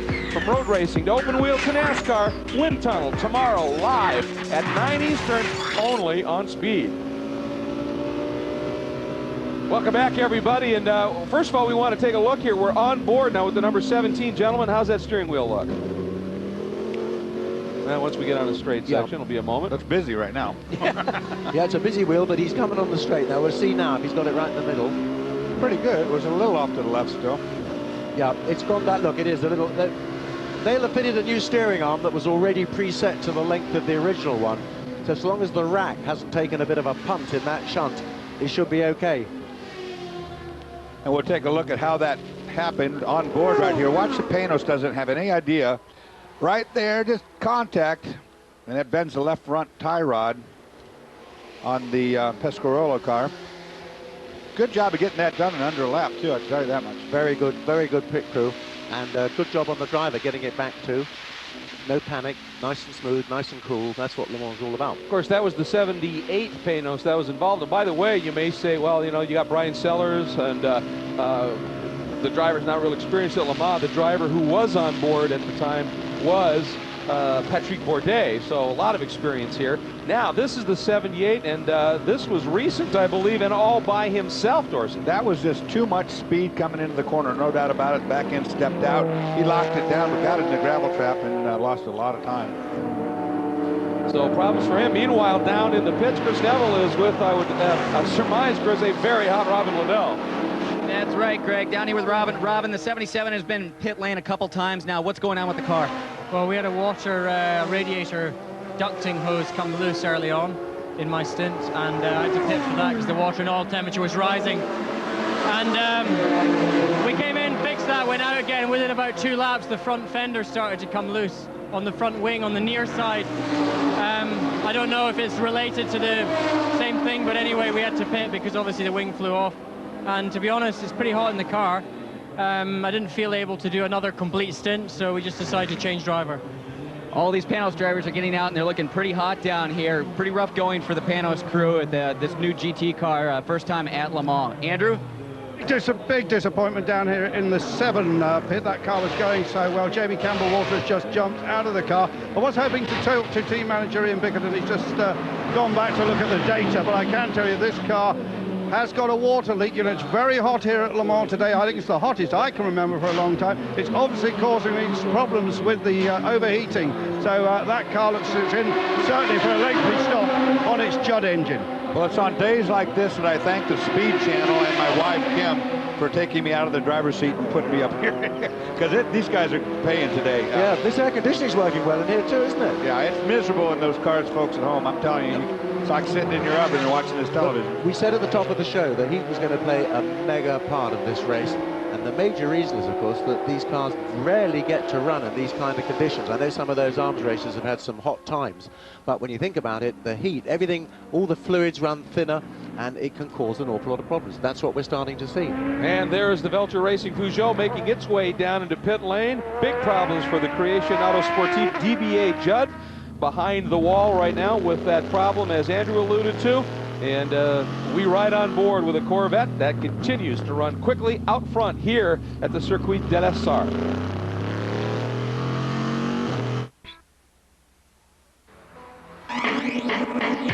Speed Channel's live coverage of the Michelin 24 Hours of Le Mans is brought to you by Audi. In technology, performance, and design, our goal remains constant. Never follow.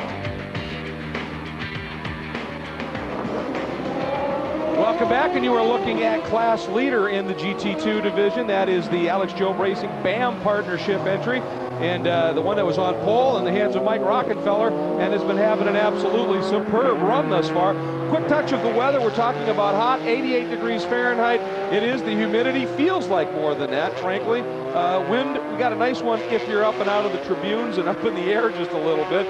And it's supposed to be hot and sunny for the duration of the race. And the BAM Porsche with the lead in its class is only leading by a little bit over the team car. So right now, American cars 1 and 2. Watch this, riding on board the Corvette, as this is a very close car up ahead here. That's the Miracle Motorsports entry, I believe, isn't it? Yes, it is. And he goes to the outside, but I don't know that Miracle. That's close.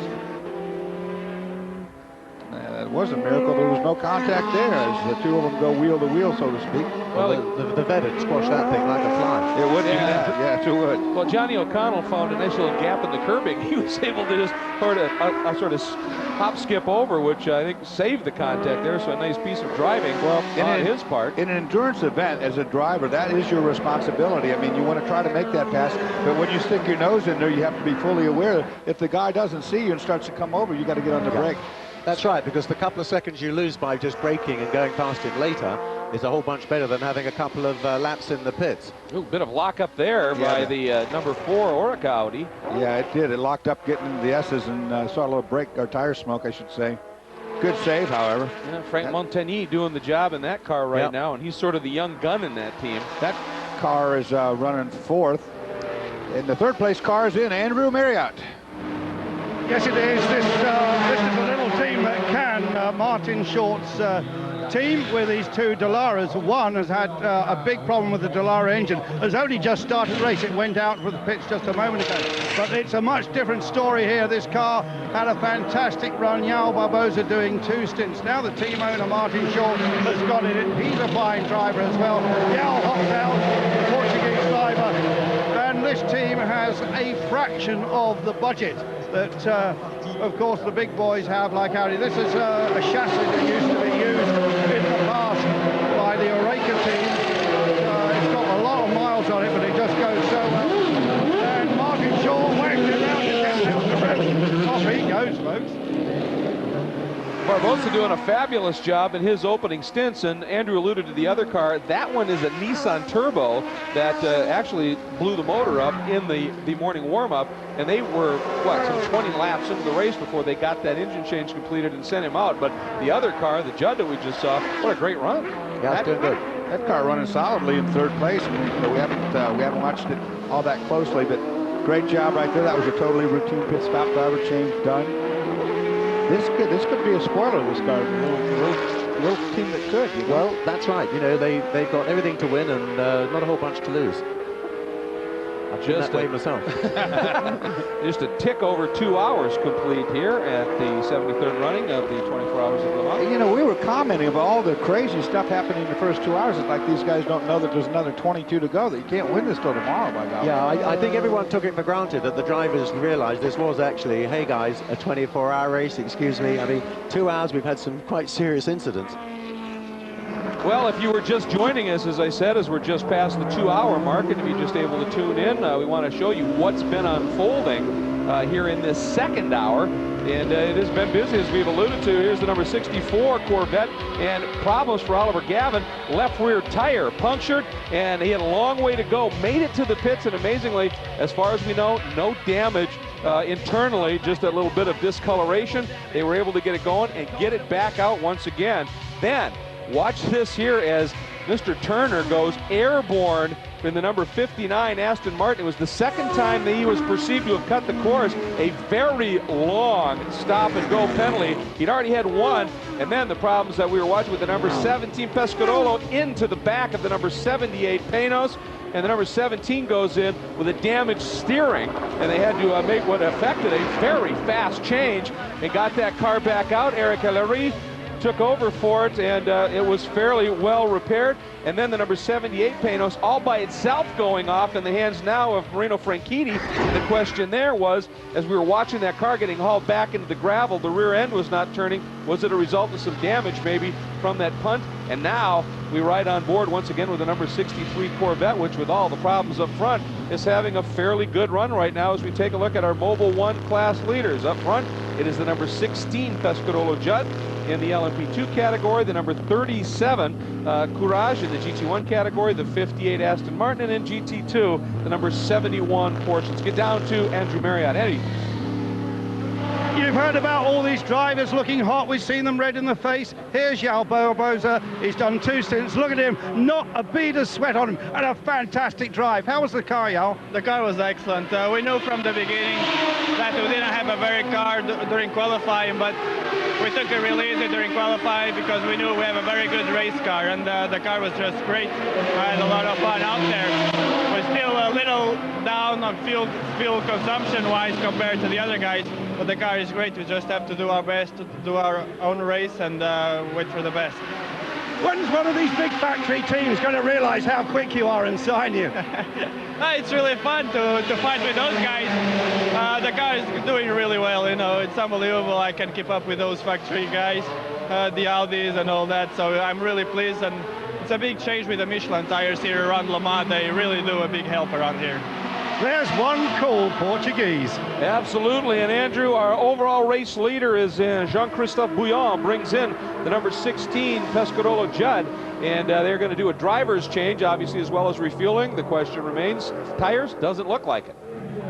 Well, they're doing a routine change. Drivers can change during the fueling. Nothing else can be done. You see right there, they're belting the new guy in, and now the fueling's done. We'll see if he takes tires or not.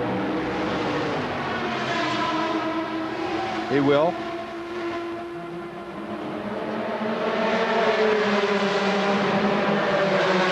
In the meantime, further down the pit lane on the 71 is Chris Neville. Chris? Doris, that's right, 71, Mike Rockenfeller, very young Porsche factory driver, just 21 years old, bringing that car in, leading the GT2 category, and team owner Leo Hendry now getting behind the wheel to start his first stint of the day. These boys looking real strong here this weekend, just doing fuel and tires. Now, this is one of the Porsches that's running on Yokohamas here this weekend. See a lot of the Porsches on the Michelins, but these guys going with the Yokohamas, so just a routine stop right now, driver change, fuel and tires. No, I think he's our youngest driver in the race, isn't he, Rockenfeller? 21 years old? I thought you were talking about Leo Hendry. Yeah. I don't think so. No, Leo's a little older, I believe. Just a wee bit, but such a fan of the sport, doing a great job, partnering up with Alex Job Racing, and then Rockenfeller putting this car in pole. And since it is running on the Yokohamas, they didn't even have a qualifying tire, which tells you how good that program is working here at the 24 Hours of Le Mans. We'll be right back.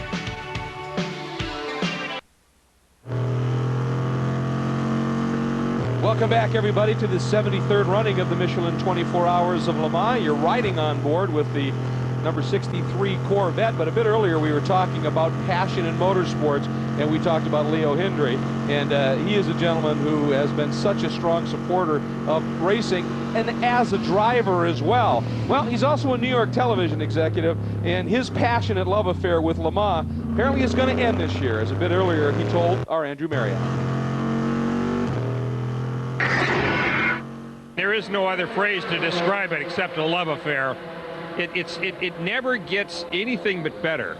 And you pull over the hill, and each time you realize, you know, what a privilege it is. And what's fun for me this year is it will be my last. And Mark Lieb and I will have done 3 in a row. Mike Rockenfeller and I and Mark 2 in a row. And, you know, half the fun of racing, as we've talked over the years, is who you do it with. And the whole purpose of BAM and AJR and this partnership we have is to just have fun, but try to win. It just gets better and better. We now know people here in town, and they come by, and you see the same folks every year, and it's just a wonderful honor to be here. No, I think that was just news. You're going to hang up the helmet? When you take your co-drivers and add their ages together, and you still don't get yours, it's about time. I thought if I did one Le Mans, that'd have been a nice way to end my racing career, to have done 4 in a row, and to do it with Mike and Mark, who are so special in terms of the partnership and friendship we've developed. No, it's a nice way to go out. And BAM will be around for a long time. Tim and Joe Lynn and everybody that's there will stick around, and I'll certainly help them stay around. But it's time for me to quit. And what a way to go out if he does here, starting from pole. That's a good way to start that final weekend. Meanwhile, big problems with the number 59 Aston Martin. Andrew Marriott, what's happening? Yeah, well, Woody Woodhead and the gang here fitting a new front splitter, as you can probably see. Now, they took the other splitter off, and there appeared to be no problem with it that I could see, but maybe it was the attachment. And remember, this is the splitter that's allegedly hit 2 cones out of the way and got them those stop-and-go penalties. So they put it back in the garage just because more guys are allowed to work on it. This car will be out of here in a couple of minutes. Indeed, they're opening the garage up now, and it'll be underway. But, well, a little chink in the Aston Martin armoury here. Boy, Andrew, we saw that car not only hit a cone, but it hit a curb and launch way up in the air, so it's probably got damage to the underneath side of that. And this is the number 4 Orica Audi has in, and they're doing a nose change on the car. We'll try and follow up on that just a little bit. Moments ago, one of the top LMP2 entries, the number 33 Intersport Racing Courage. Big moment, Dorsey. Looks like a rear brake lockup right there. Some smoke comes out. Actually, wasn't rear brake lockup at all. There was this smoke came out the back, and he didn't get the turn made, and noses straight in, and that, I believe, was at Arnage. And not a lot of runoff over there, of course, and there is the problems that are continuing in the Audi pit. Meanwhile, let's give you a rundown of where we sit right now up front, and you saw Mr. Pescarolo himself watching as his number 16 Pescarolo Judd in the hands of Eric Comas continues to lead right now. As you take a look at the top 6 at this stage on the page, we move now to 7th, and we continue to move on back. GT1 leader number 58, the Aston Martin, in the 10th spot, and we're going to show you the next group as well, and you can see the top 18 covered with GT1 as well. I can't believe that's what you guys turned out after what I told you to make. Well, I mean, we can, we can raise it up from here if you want. Here, let me raise it up. Yokohama.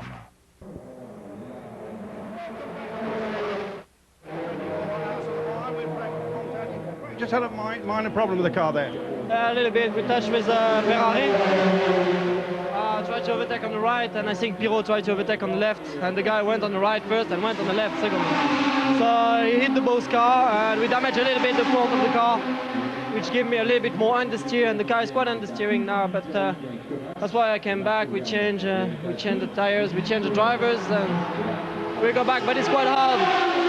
You could have been driving in Indianapolis this weekend. Why did you choose Le Mans? Because I race here. I'm not racing in... Very good answer. I think. Do you think you got a chance of winning this thing? I don't know. We'll see. It's too early anyway, and we know we don't have the speed, but maybe we have a chance. We'll see. Thanks very much, Frank. What Andrew was alluding to is Frank is the third driver for the Renault Formula One team, so he would have been driving on Friday at any rate, but as he said, he's racing here. And when it comes to Andrew, the old saying, it's not what you know, it's who you know, and we're fortunate to know Andrew. This is an anniversary for him as well. Some 40 years he's been coming here to Le Mans and covering activity, so very fortunate to have Andrew Merritt as part of our crew. Yeah, he's a very special guy, and that's 40 years of experience he can bring to our show. Frank Montani there is the ideal kind of guy for this. A young, fit, healthy guy. That's what you want in your car, this kind of weather. Because I cannot emphasize too much how much this heat takes it out of you. Absolutely. It is a killer, really. It takes it out of you, and okay, you can drink all manner of special devices to help put the moisture back in your body, but you need to be young and fit and healthy. Nor can you even equate it to any kind of a street car experience. There's no street car that would ever get this hot. That's right. Nor does it take as much effort to drive a street car as what these cars generate. I mean, it's quite physically demanding on your muscles to do it. Then you're sitting in really about a 140-degree oven, which is enough to make a nice roast. Yeah, in fact, really, if this wasn't called Le Mans, I think we'd call it the Torture Olympics, because it's getting pretty close. You old restaurateur, you're always coming up with it. I think about, the roast I make, like when I make a roast beef. Well, these guys are roast beef right now. That's what they are. Yeah, but medium rare. The race is only two hours old. Right. And, of course, the vets are often the ones that we talk about with the heat, but they seem to have once again come up with some magic for those drivers. That's trouble right there, though. We got one of our LMP2 entries, I believe, limping along as we hop back on board. That was Juan Barazzi coming back in his Courage, yeah. He's my neighbour, too, in London. I know the guy well, and I think when he went off at Arnage, it's a terrible place to go off because you come in under heavy braking. Now, if you lock up a wheel or something, you've got to hit the barrier. Precisely what he did. I think his rear wheels got on some oil. He locked them. That threw him. Got that. He's not that experienced. Slow car up ahead here. And that was it. That's it. That oh, look at this. Look at this. Uh-oh. The onboard fire system looks to have gone off. It has, yeah. That's exactly what that is. Oh. Well, look at that. Just look at that. The foam all over him. Somebody's pulled the onboard fire extinguisher. These guys in this car are pretty inexperienced, Stefan Eriksson and Joe Macari. Well, some people might be hot at this race, but here's a guy that certainly isn't. Actually, it's Rob Wilson I see at the wheel. Rob, one of our most experienced racing drivers, originally from New Zealand. a guy that once had a #1 hit in the British top 10 anyway. Well, that was a long time ago. So Rob Wilson getting a cool neck. Well, you may have done it on purpose because it is darn hot in there, and that's one way to cool down nice and quickly. He was a member of Edison Lighthouse, and the #1 hit he had was something about nobody knows where my rosemary goes. Yeah, exactly. Now let's take a look here. Watch this. It's just completely coating the back of his neck. And that's like freezing his neck right now. You're right, it might feel real comfortable. Remember, this is the car that had that spin right in front of all the traffic that we showed you a bit earlier. Here are the leaders in LMP1 and LMP2. The Pescarolo out front overall.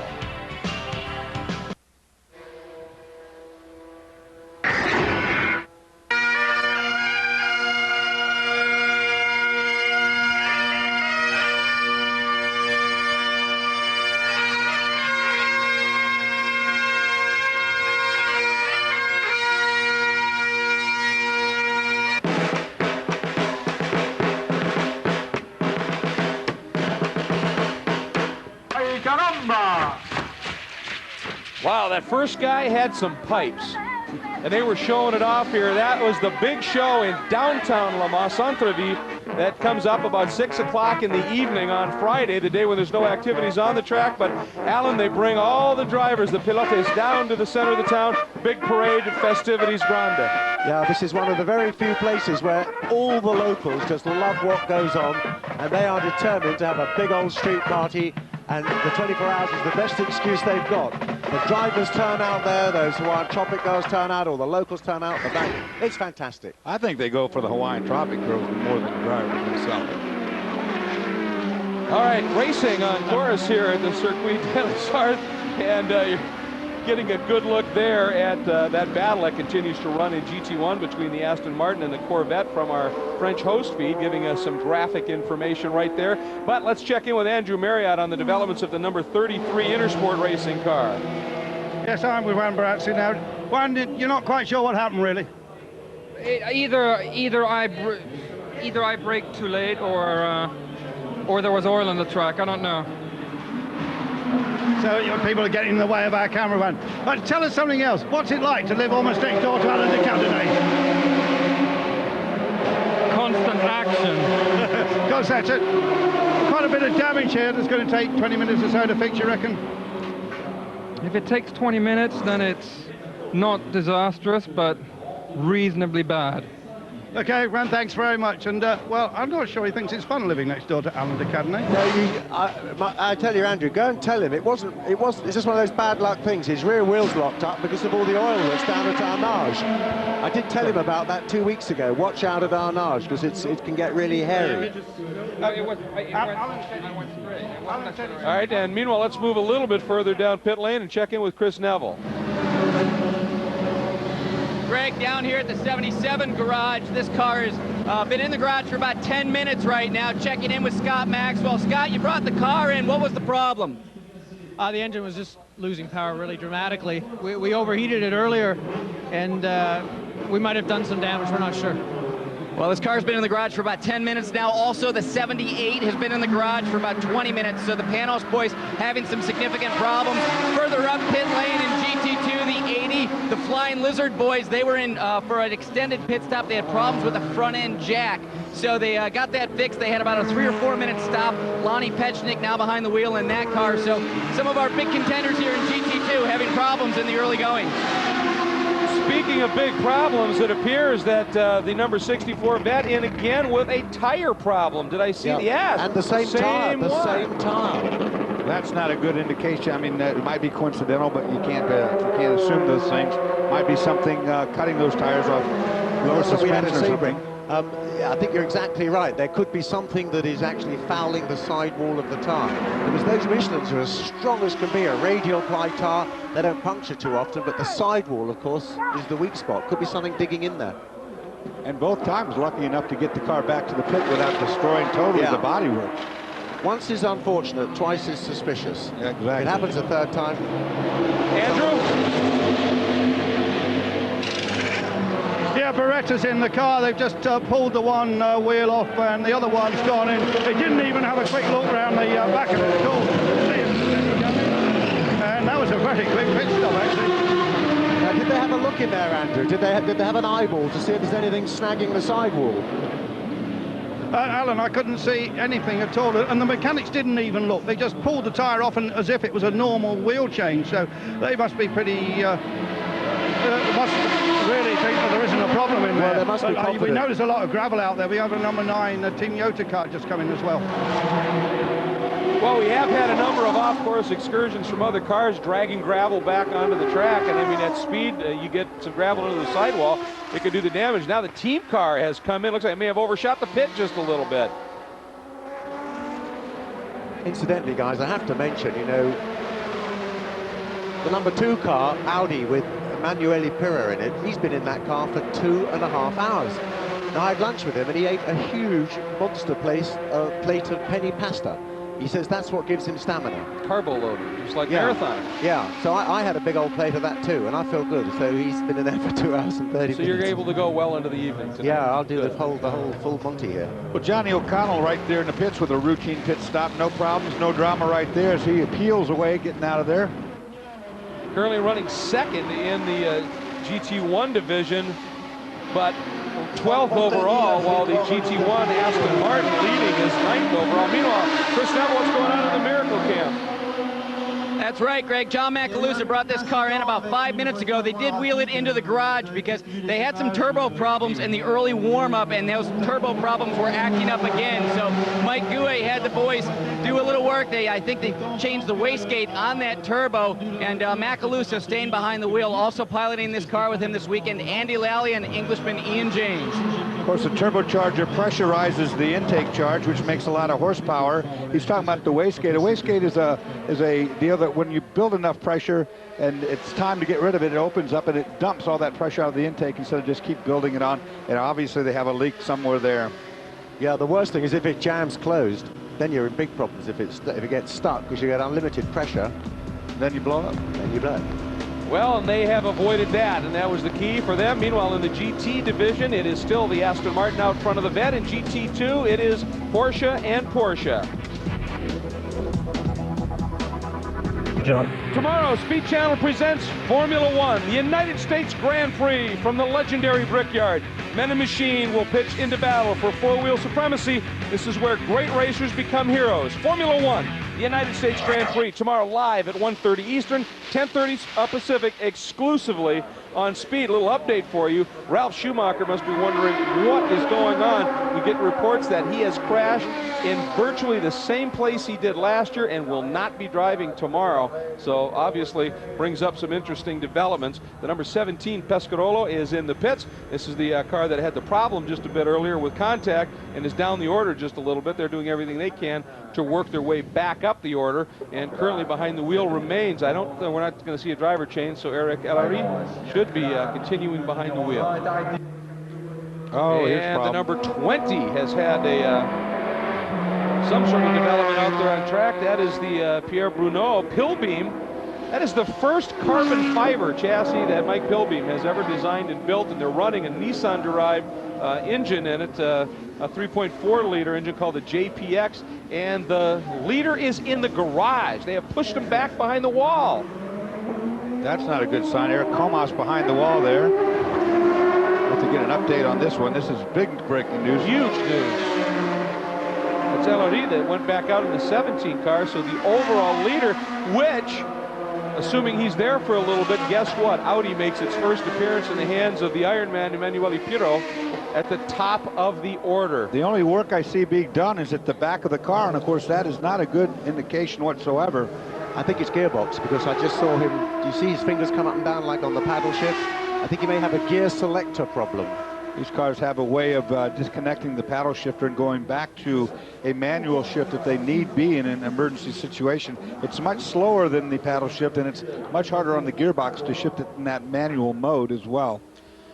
And the number 58 GT1 leading Aston Martin makes a stop. This one would seem to be routine at this point, waiting for fuel, and doesn't look like we're doing anything with tires. So we're going to visit with somebody very special right now. This is Mike Rockenfeller, who put the number 71 Porsche on pole for the Alex Job Racing BAM team and an awesome job. And you guys have had just a solid run so far. Mike, first of all, welcome, and second, congratulations. What a weekend. Thank you very much. I mean, yeah, it was a great week so far. We are running good in the race now, so everything looks good. You've actually had a fairly good couple of months. The 24 hours of the Nürburgring, you had a good run there. And then in the second round, I believe it was, of the Nürburgring Endurance Series, you were running second and late in the race, and the Olsen brothers Porsche had a problem, and you win it. Yeah, that's correct. I mean, it's a great race over there. You know, it's a great track, and it's always fun to be there. It's close to my house where my parents live. So, I mean, it's just great to be there, and to win, of course, is always good. It seems that you have worked very well with the drivers in that Alex Job Racing BAM team. The one thing I was going to ask you about, one of the big stories here has been the fact that in qualifying, you guys don't have qualifying tires for that car, and you went out and put it on pole. How did that happen? Yeah, that's correct. We don't have qualifiers from Yokohama, so we had to do our lap on normal race tires, and I did it on the medium compound, which we expect to run in the night. Right now we're on the hard compound because it's very hot out there. So I think, yeah, we did a good job. The car's running good, and the tires are really good. Have you had any overheating at all? I mean, we've heard from a couple of Porsche guys, like the oil pressure's up, but the temperatures are definitely getting a little high. No, so far, I mean, we have no major problems with that. I always looked on the temperatures, of course, because it's so hot out there. So, but we are running good. I hope it's getting a little cooler tonight. And how come you're looking so cool too? Everybody else is dripping, but bar one guy. There's two of you in the whole race. Seem to be pretty cool. Yeah, I mean, I'm 1 hour now out of the car, so I looked a little hotter when I get out. Hey, Mike, will you and Mark Lieb, will you go the rest of the distance yourselves, or is Leo going to get back in, or are you just going to play it until the morning, or how? Yeah, I think most of the time it's Mark and myself in the car now during the night, and then in the morning we will see where we are, and we make the decision then. Now, the boss told us that if you add your age to your other co-driver's age, it still doesn't get anywhere near him. So how old is your co-driver?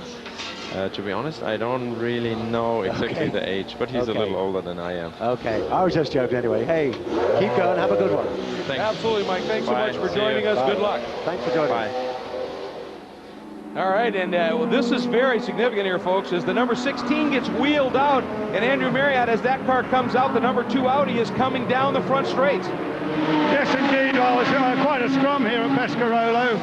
See that Comas is remaining in the car. They worked on the back end. They now have put the rear deck back on the car, and they're just coming off the deck, and it will leap down. And then I'll go and try and catch up with a team member and find out what the problem was for you.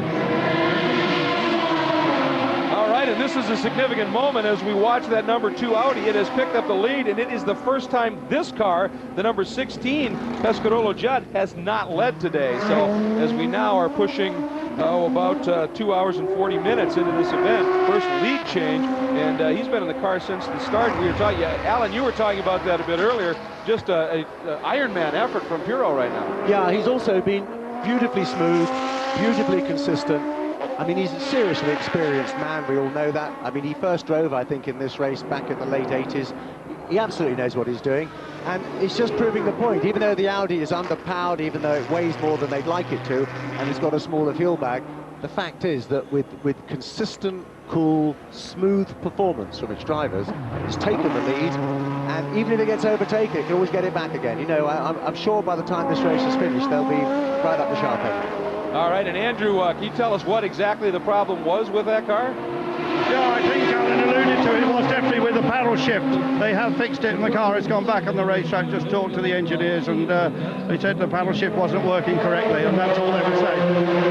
All right, well, it's out. The question is, how quick is it running? Quick spin 83. here by the number 83 Porsche. He's been in the wall. wall. That is the cycle entry.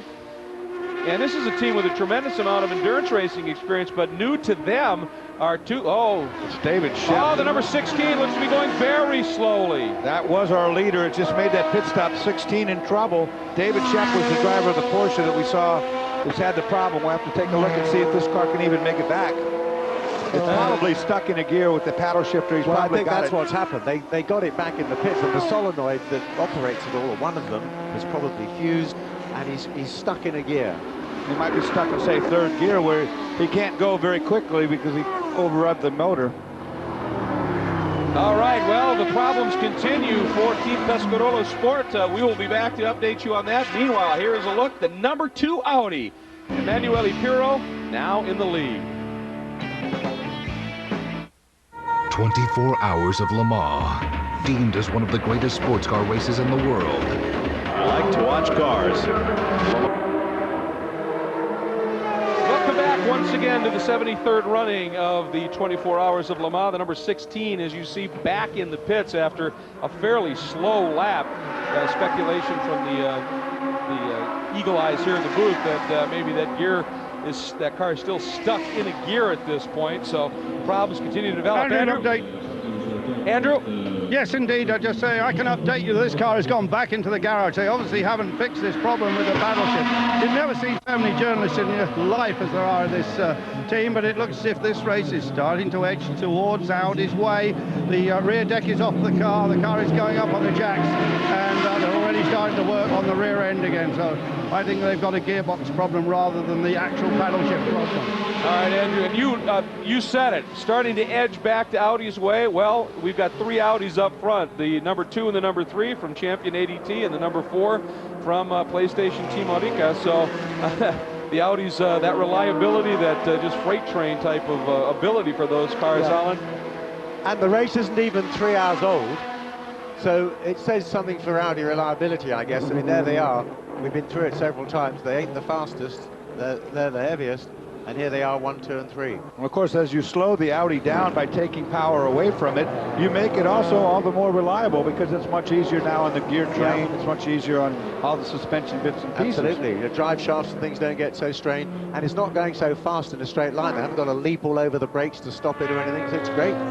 Take a look here as a 16 is encountering a car going off the road and into the barrier. Not much of a hit, but still it was right behind that. That's one of the cars that is in the GT2 division, the Scuderia Ecos entry. It's a Ferrari 360 Modena, and just straight off and got it back in gear and drove back onto the track. But it was a car that in the FIA GT series is really, and in the British GT series, is very much a front runner. Here, Porsche seemed to be a little bit better. Now, this was another car we were following. This is the number 39 Chamberlain Synergy LMP2 entry, and this car on Wednesday had a huge shunt, and I mean, they ended up spending a couple of days rebuilding the car.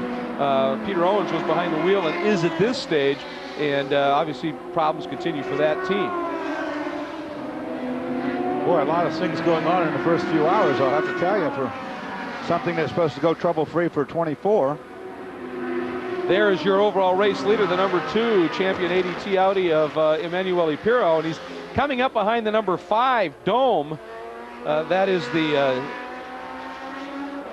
Judd-powered car, one of the hybrid cars that we alluded to a little bit earlier, and you can see in spots that car able to pretty much just drive away because of the restriction and the extra weight that Audi is carrying. But CJ Ara behind the wheel right now, problems early in that car, and so they are down the order just a little bit. Again, the Audi juggernaut has apparently returned, at least here in the early going. The Pescarolos, a bit of trouble.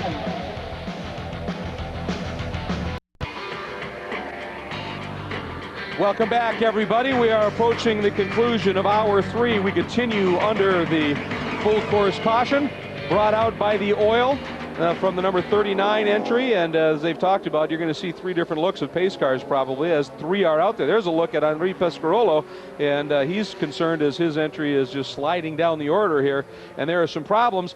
We talked about this being a very busy first 3 hours. Let's show you some of the highlights if you were just joining us at the start. Watch the move by the Dome to the inside, got around Pirro, and great run. The 2 Pescarolos out front opening up a big margin early and just cruising along. For the Corvette camp, problems with the number 64 entry of Ollie Gavin. The left rear tire let go, and he was able to limp it around, got it into the pits, made the tire change. Unfortunately, they would have another problem like that as well. So problems for the Aston Martins. They were very fast, perhaps a little too quick. Look at the brake lockup. Overshoots over the curb through the gravel. It was the second time Darren Turner had done that, and as a result, he got a black flag penalty. Then later on, more severe problems, and it was due to those off-course excursions, damage to the splitter. They had to wheel him in and make a long stop. On board the 17 Pescarolo, a little too urgent, got into the 78 Panos, the number 17, as a result, with a damaged steering rack back into the garage for an extended stop. Later, the number 78, now with Marino Franchitti, back end locks up, perhaps some suspension problems. There's Henri Pescarolo at this point going, well, the 16 is still going very well, but that was not to stay for long either. The number 16 in a problem with the gearbox. At first, the paddle shift, we thought the gearbox. The number 2 Audi sweeping by, picking up the point, soon to be followed by the number 3 Audi and the number 4 French Audi. And that is the running order in LMP1 right now. At the start of the show, we were talking about change. Well, the more things change, the more things stay the same. In LMP1, Audis 1, 2, and 3. We go to LMP2. It is the Bennett Mitchell Mullen Courage Judd, another Courage Ford, the number 37 entry from Belmondo Racing, and the number 32 entry, the Intersport entry that is run at Sebring and a few races in the States. Then we go to the GT categories. In GT1, it is the number 58 Aston Martin out front, the 63 Vet, and the 64 Vet second and third. In GT2, it is the Porsche of White Lightning, the Porsche of Alex Job Racing and BAM, and the number 93 Kinch Kirkcaldy Reed Ferrari 360 Moto, which we showed you having that big spin. The number 93, even with that spin, never even lost the third spot. So that's how things sit right now, the top 3 in each class.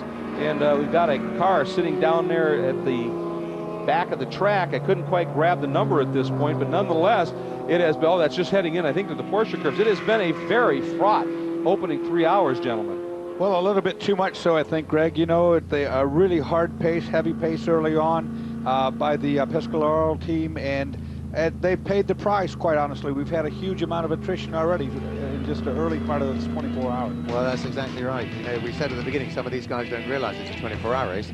Pira, on the other hand, has done 3 hours all on his own, and he's leading, and it is exemplary reliability that we're seeing up at the first, second, and third places here with Audi. We want to remind you we are wrapping up our first bit of coverage live here from Le Mans, but worry not, we will be back. It will be 5:30 p.m. Eastern time as we'll be back with our next bit of coverage from right here at the Circuit de la Sarthe. Coming up next, it is going to be U.S. Grand Prix practice and qualifying right here on Speed. So lots of racing, of course, to bring you, and we'll be back at 5:30 p.m. Eastern time from Le Mans.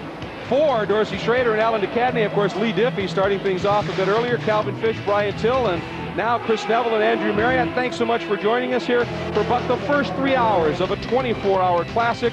We'll be back with much, much more. See you then.